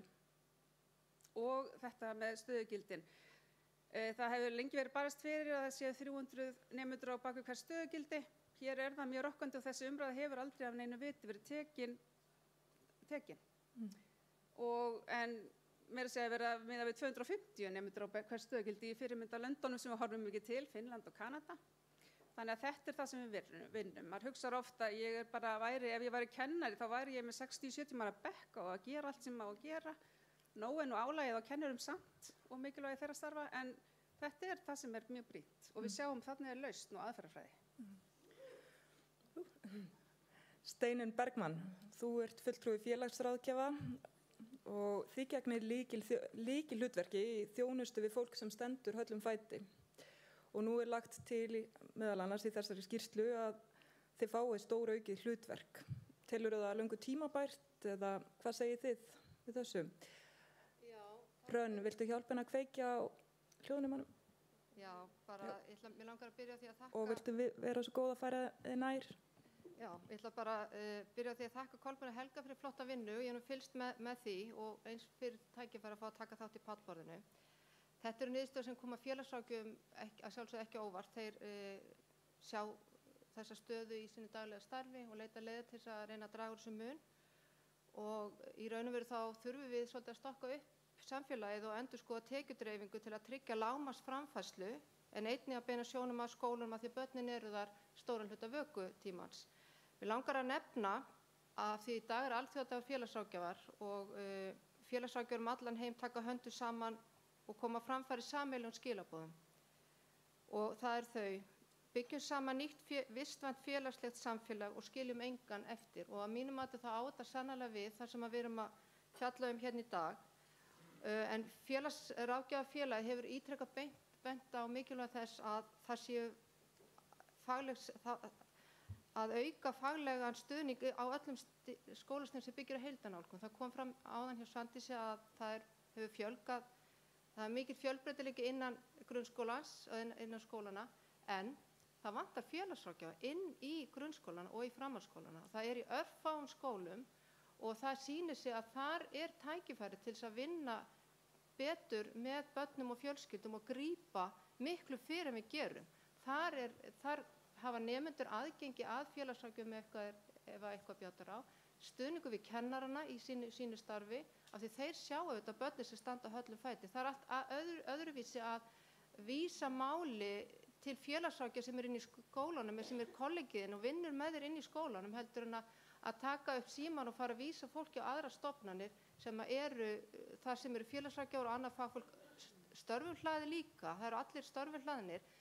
Við náum miklu betri árangri með því að vinna með börnin og vinna með fjölskyldun og hafa fjölskylduna með og gera það innan grunnskólans. Þar eru börnin og sömuleiðis innan framhaldsskólans og það liggur núna fyrir þinginu þingsályktunartillaga að gera aðgengi að félagsráðgjöfum inn í alla grunn- og framhaldsskóla. Og ég kalla bara eftir því til mennta- og barnamálaráðherra að veita þessari þingsályktunartillögu brautargengi. Hún var lögð fram á síðasta þingi en hlaut ekki afgreiðslu. Þetta er bara mjög mikilvægt mál og félagsráðgjafafélagið og allir mínir kollegar, við erum bara tilbúin með uppréttar ermar til þess að bæta þessa stöðu. Við þurfum að stokka, við getum bara ekki haldið áfram að gera sem við höfum alltaf gert. Við þurfum að finna nýjar aðferðir og gera þetta öðruvísi heldur við höfum gert. Takk. Ásmundur. Það eru náttúrulega komnar ábendingar til þín hingað, en svo náttúrulega, þetta eru erfiðar spurningar sem eru varpað fram í þessari skýrslu og kannski þurfum við líka bara öll sem samfélag aðeins að taka þetta til okkar, hvernig er hægt að bregðast við þessu, meðal annars að sjá við það að búa með einstæðu foreldri eða eiga foreldra með örorkumat eða menntun foreldra. Þetta eykur almennt líkur á brotthvarfi og dregur úr líkum á endurkomu. bara hvernig getur samfélagið og með hjálp þíns góða ráðuneytis brugðist við þessu? Hvað fæ ég langan tíma? Þú mátt byrja, byrja þá að gefa þér merki. Sko, ég var að hugsa þegar að því allt snýst þetta peninga og allt snýst þetta þá hugsun að peningar sem að við eyðum í börn, þeir eru svo rosalega lengi að skila sér. Og allt snýst þetta þá hugsun að málefni barna yfirleitt svona mjúkur og sætur málaflokkur, sko. En hann kannski harðasti efnahagsmálaflokkur samfélagsins, sko. Og allar sýnist dæmisögurnar áðan og allur þessi panel ef við leggjum saman kostnaðinn við hverju eina ræðu, fjárfestinguna, þá hleypur það á háum fjárhæðum. Og ástæðan fyrir því að ég segi þetta sú að ég held að til þess að ná að gera risastóra breytingu, þá þurfum við að breyta hugsunahættinum í því hvernig við nálgumst þennan málaflokk. Mér fannst við hafa stigið ákveðin skref við innleiðingu farsældarlöggjafarinnar og ég ekki að nota það til þess að segja það alltaf og farsældin sé eitthvað nýtt tískuorð. En hvað á ég við með því? Við nálguðumst það verkefni þannig þar að við erum að gera ráð fyrir því að 2000 börn á ári lendi í einhvers konar áföllum sem þau ná ekki að leysa úr. Áföllum sem örugglega hafa áhrif á það að þau falli úr framhaldsskóla þegar þar að kemur. Það vill þannig til að það einungis áætlað 350 þegar að það nái samfélagið ekki að grípa með fjölþættum hætti. Vinir, kunningjar, fjölskyldur, okkar frábæra velferðarkerfi, stuðningskerfi og fullt af hlutum sem við erum með. Við innleiðingu á fyrsta fasa farsældarinnar sem bara að koma upp málastjórum og tengiliðum, farsældarsvæðum, tengja saman skóla, heilbrigðisþjónustu, félagsþjónustu í hverju einu héraði. Það gert ráð fyrir því að þetta kosti 2 milljarða á ári. Og með þessu ætlum við að grípa 50 af þessum 350 börnum. Og það á að skila okkur arðsemi segi ég, vegna þess að það tungumálið sem að Bjarni Benediktsson fjármálaráðherra skilur. Og það bara tungumálið sem notað í fjármálaráðuneytinu. Við fengum hagfræðing viðskiptaráðs til að tekna þetta og að þau var að tala sama tungumálið. Að Halldóra Dröfn sem í ráðuneytinu og fleiri sem voru í ráðuneytinu, það tók 2 daga hjá þeim bara að læra að skilja hvert annað, sko. Ef við ætlum að ná, þá þurfum við að breyta hugsun í þessu. Við þurfum að fara að huga þessu og reikna þetta út sem fjárfestingu. Og það það sem mér finnst að vera næsti fasi í þessari skýrslu. Það að reikna út í öllum úrræðunum sem við þurfum að fara í núna, vegna þess að ef við tökum og endurskipuleggjum alla skólaþjónustu og alla félagslega þjónustu sem að reyndar bara markað í menntastefnu og fleiri sem við ætlum að gera, að þá þurfum við að setja þessa mælistiku á þetta. Þá þurfum við að setja þessa hagrænu mælistiku á þetta, þess að þá getum við líka lista hvað Svandís á að borga á sveitarfélaginu og hvað ríkið á að borga. Vegna þess að við gerum það í farsældinni líka. Vegna þess að hvað kostar það samfélagið þegar nemandi fellur úr framhaldsskóla? Og hvað kostar það sveitarfélagið? Og hvað kostar það ríkið? Og hvað á ríkið að borga mikið í úrræðinu? Og hvað á sveitarfélagið að borga mikið? Þannig að það finnst mér vera kjarninn. Hvernig getum við fengið svona þennan fjármálaheim til þess að fara að hugsa og fjárlagagerðin og allt út frá því að þetta sé fjárfesting.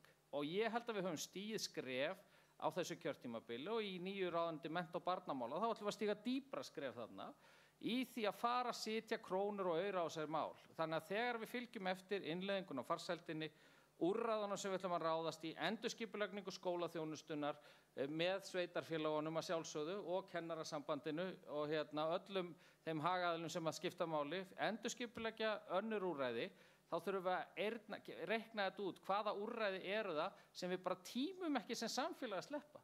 Þetta kostar mikla pening að gera þetta ekki, sko. Og það fannst mér kannski vera svona vingilli sem ætti bæta ofan á þessa rannsókn, þess að það var talað um þetta væri kostnaðarhagkvæmt. Hversu mikið?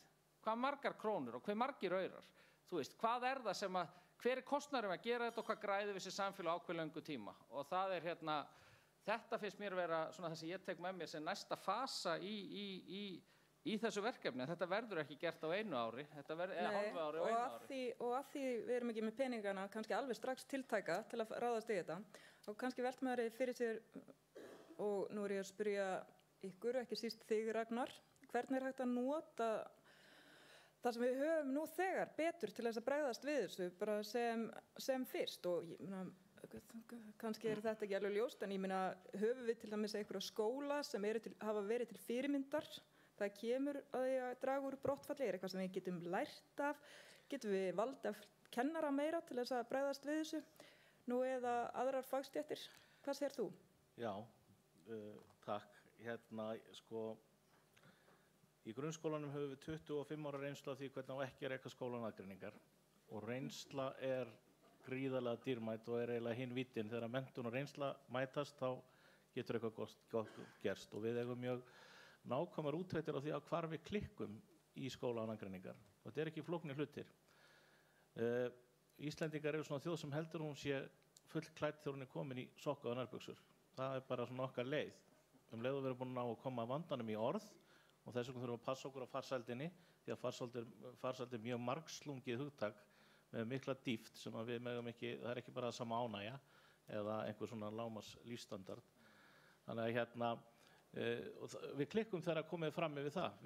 Við gerum ekki það sem aðra þjóðir gera til þess að ná árangri á grundvelli þess að vera að nota fagleg vinnubrögð. Og þetta eitthvað íslenskt sem meðal annars helgast af því að það verið bara kannski tiltölulega auðvelt að komast í álnir á Íslandi án þess að hafa til að bera mikinn karakter, sjarma eða hæfni.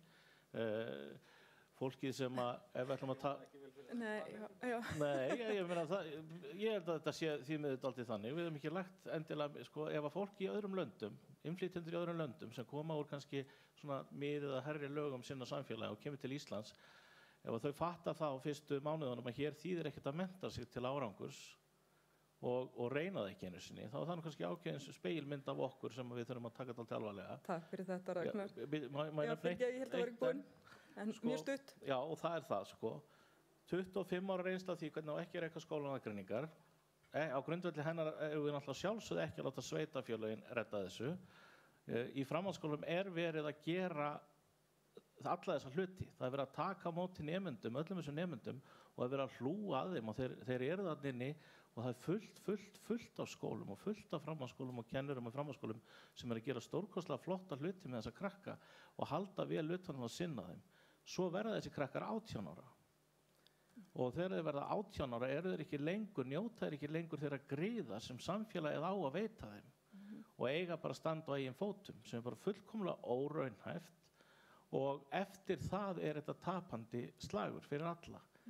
Og ég treysti fólkinu inn í þessum kerfum, hvort það eru námsráðgjafar eða félagsráðgjafar eða kennarar, sko, þau geta hugsað mjög vel þessa krakka og séð vel þessa krakka, þeir þurfa stuðning til þess og það þarf að bera virðingu fyrir faglegum vinnubrögðum og þar höfum við að stjórna limunum og læra af reynslunni.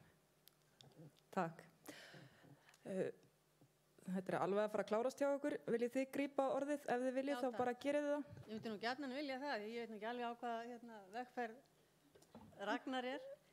Það er allavega langt frá mér að ætla að fara að egna þessum skólastigum eitthvað saman því að svo sannarlega þurfa þau að tala miklu betur saman og þú segir sko þegar að nemendur eru orðnir 18 ára, ég hef miklu meiri áhyggjur af nemendunum á bilinu frá 16 til 18 ára. Því að eins og þeir segja í skýrslunni, höfundar hennar, að þá verður brottfallið mest á bilinu 17 til 19 ára. Þannig að það sem að tekur við, og við erum svo oft búin að ræða það við Ragnar, að það þarf miklu betri og meiri samfellu í skólaþjónustuna frá grunn og yfir á framhaldsskólastigið. Í framhaldsskólalögunum segir að það sé fræðsluskylda. Og hvað þýðir fræðsluskylda? Hún kom inn í lögunum 2008. Hún þýðir það að skólanum ber að bjóða öllum nemendum upp á nám við hæfi. Hvað myndi breytast ef við gerðum fræðsluskylduna að skólaskyldu? Hvað getur breyst? Hvernig stendur á því að fyrir mörgum kjörtímabilum síðan fóru pólitíkusarnir að tala að framhaldsskólinn ætti að vera gjaldfrjáls eins og grunnskólinn. Námsgögnin ætti að vera gjaldfrjáls. Skólagjöldin ætti ekki að vera þarna inni. Gæti það breyst, eða það sjálfsögðu myndi breytast ef við færum úr þessari fræðsluskyldu og yfir í skólaskylduna. Það ýmislegt svona kerfislægt þarna inni sem við þurfum að skoða í þessu samhengi. En meðan við það sem að þeir segja, sem að náttúrulega bara allra góðra gjalda vert og við þurfum bara að taka alvarlega og akkurat það sem við vorum að ræða áðan að það voru frábærar tillögur sem að velferðarvaktin lagði fram 2017, fullt af góðum tillögum, maður velti fyrir sig sko hvað var það af þeim, en við verðum að skoða aldursbilið betur 16 til 18 ára og þessa brú þarna yfir sem að þarf bara virkilega að styrkja með góðu samtali en ekki einhverjum samanburði eða samkeppni. Takk fyrir þetta, Svandís. Við erum komin 1 mínútu fram yfir tíman, svo ég segi það, en ég ætla að leyfa ykkur að bregðast við í gæsku minni. Já, við eigum skimunarkönnun sem að Kristína Stella Blöndal þróaði fyrir fyrsta haustið í framhaldsskóla og það er mikilvægt að tryggja að það sé hægt að nýta það. Og annars er það heildstæð nálgun og þverfagleg vinna sem að við þurfum að leggja áherslu á og hefum verið að gera það og ég er mjög bjartsýn með farsælda frumvarpið nýja. En annars er það bara það sem að mér fannst, eitt af því sem mér fannst gott við COVID og allt lokaðist og engin ferðamálþjónusta þó að sé fálega að segja það, að ég fekk ekki þessi viðtöl þar sem að nemendur kom og sagðist þurfa að hætta í skóla því að hann var að missa húsnæðið eða hafði ekki ráð á dýru húsnæði. Þannig að það er mörg tár sem tengjast brotthvarfi og þau eru miklu fleiri heldur en krónurnar sem þarf til að gefa almennilega í. Mjög góð. Já, ef ég má bara bæta við, bara takk fyrir þetta. Ég held að, ég ætla bara að ítreka sem ég sagði, við þurfum bara öll saman að bretta upp ermar á öllum, sama inn í hvað kerfi við vinnum og vinna þetta saman af því að það er þverfaglega samstarfið og þverstofnanlega sem að mun skila okkur þangað sem við viljum fara og það er alveg grundvallaratriði að við hugum að því að vinna með nemendur og fjölskyldunar inn í grunnskólanum og framhaldsskólanum. Þar eru börnin, þar nálgust við þau og við þurfum að tryggja þessa viðunandi þjónustu þar í gegn. Takk. Takk fyrir frábært pallborð. Bara ég vil klöppum fyrir þessum frábæru.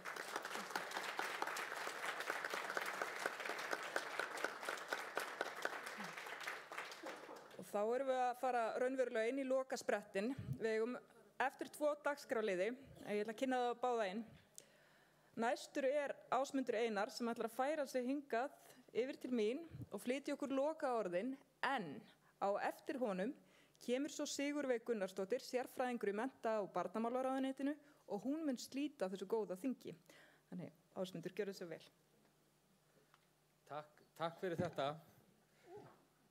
Fundarstjóri, ágætu pallborðs og álitsgjafar og ekki síðast en ekki síst skýrsluhöfundar.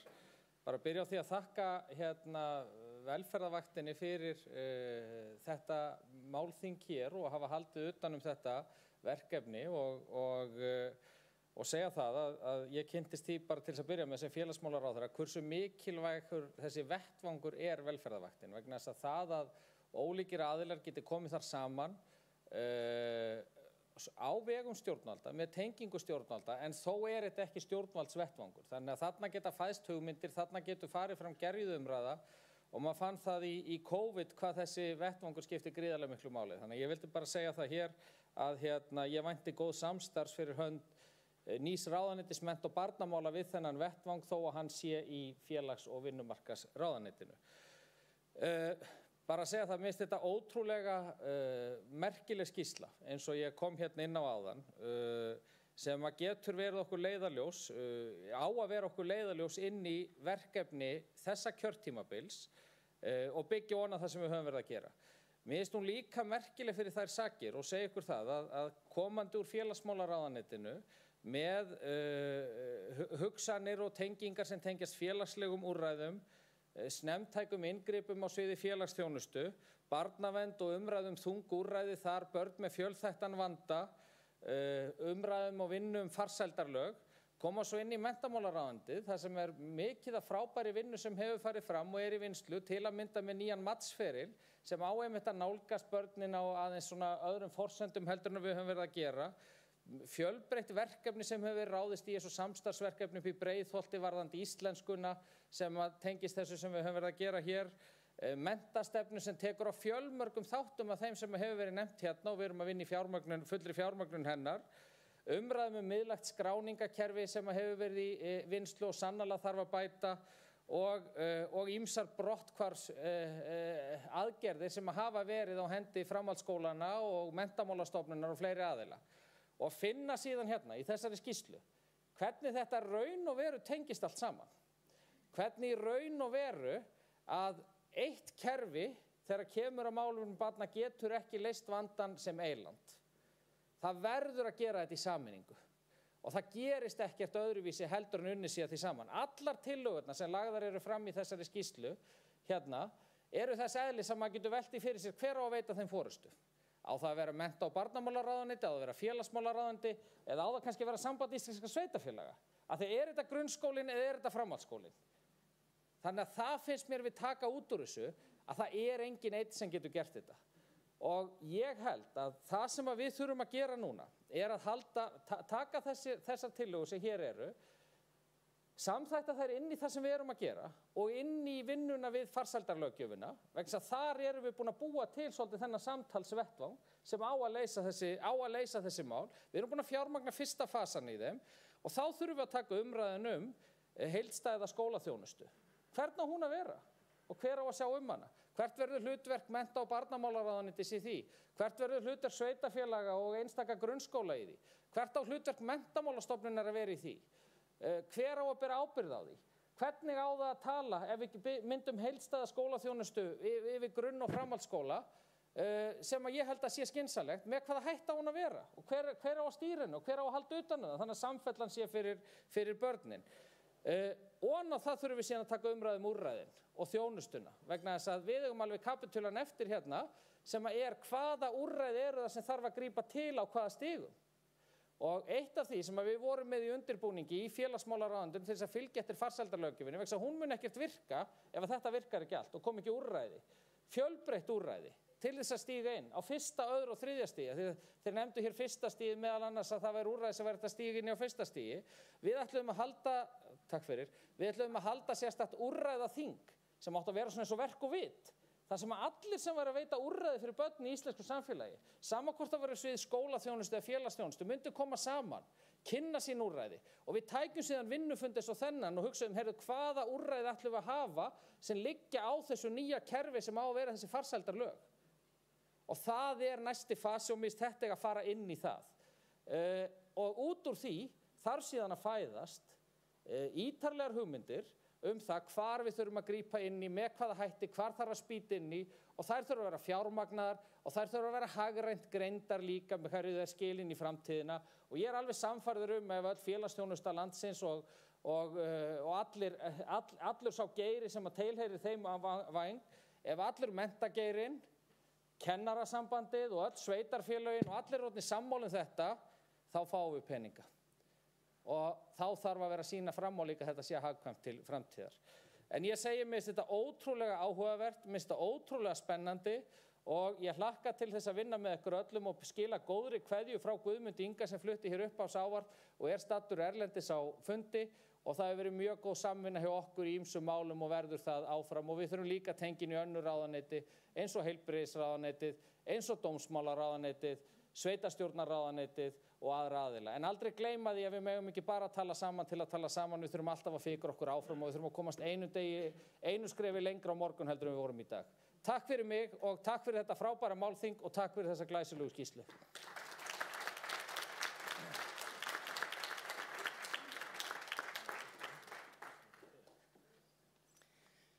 Já, ég hérna fyrir hönd velferðarvaktarinnar, sérfræðingur hjá honum Ásmundi, nú erum við að kynast aðeins betur. Ég held að þetta málþing hafi verið mjög þarft og gott og ég bara vil þakka skýrsluhöfundum sérstaklega fyrir þeirra vinnu og ráðherranum auðvitað fyrir sín innlegg og pallborði og öðrum aðilum sem komu hér og kom með mjög áhugaverð og góða umræðu inn í þetta málefni. Ég vil líka þakka ykkur öllum sem hérna í salnum og sýna þessu málefni áhuga og líka þeim sem eru með okkur í streyminu. Og ég vil bara ljúka þessu með að segja að velferðarvaktin vill auðvitað að þetta haldi áfram. Við séum að nýta okkur þessa skýrslu, málþingi og þessu umræðu sem hafa farið fram í dag og hagsmunaaðilar munu taka sig saman og vinna áfram og enn betur að því að vinna gegn brotthvarfi okkar nemenda. Og með þessum orðum þá ætla ég að slíta þessu málþingi og þakka ykkur öllum kærlega fyrir komuna og hlakka til frekari samstarfs. Takk.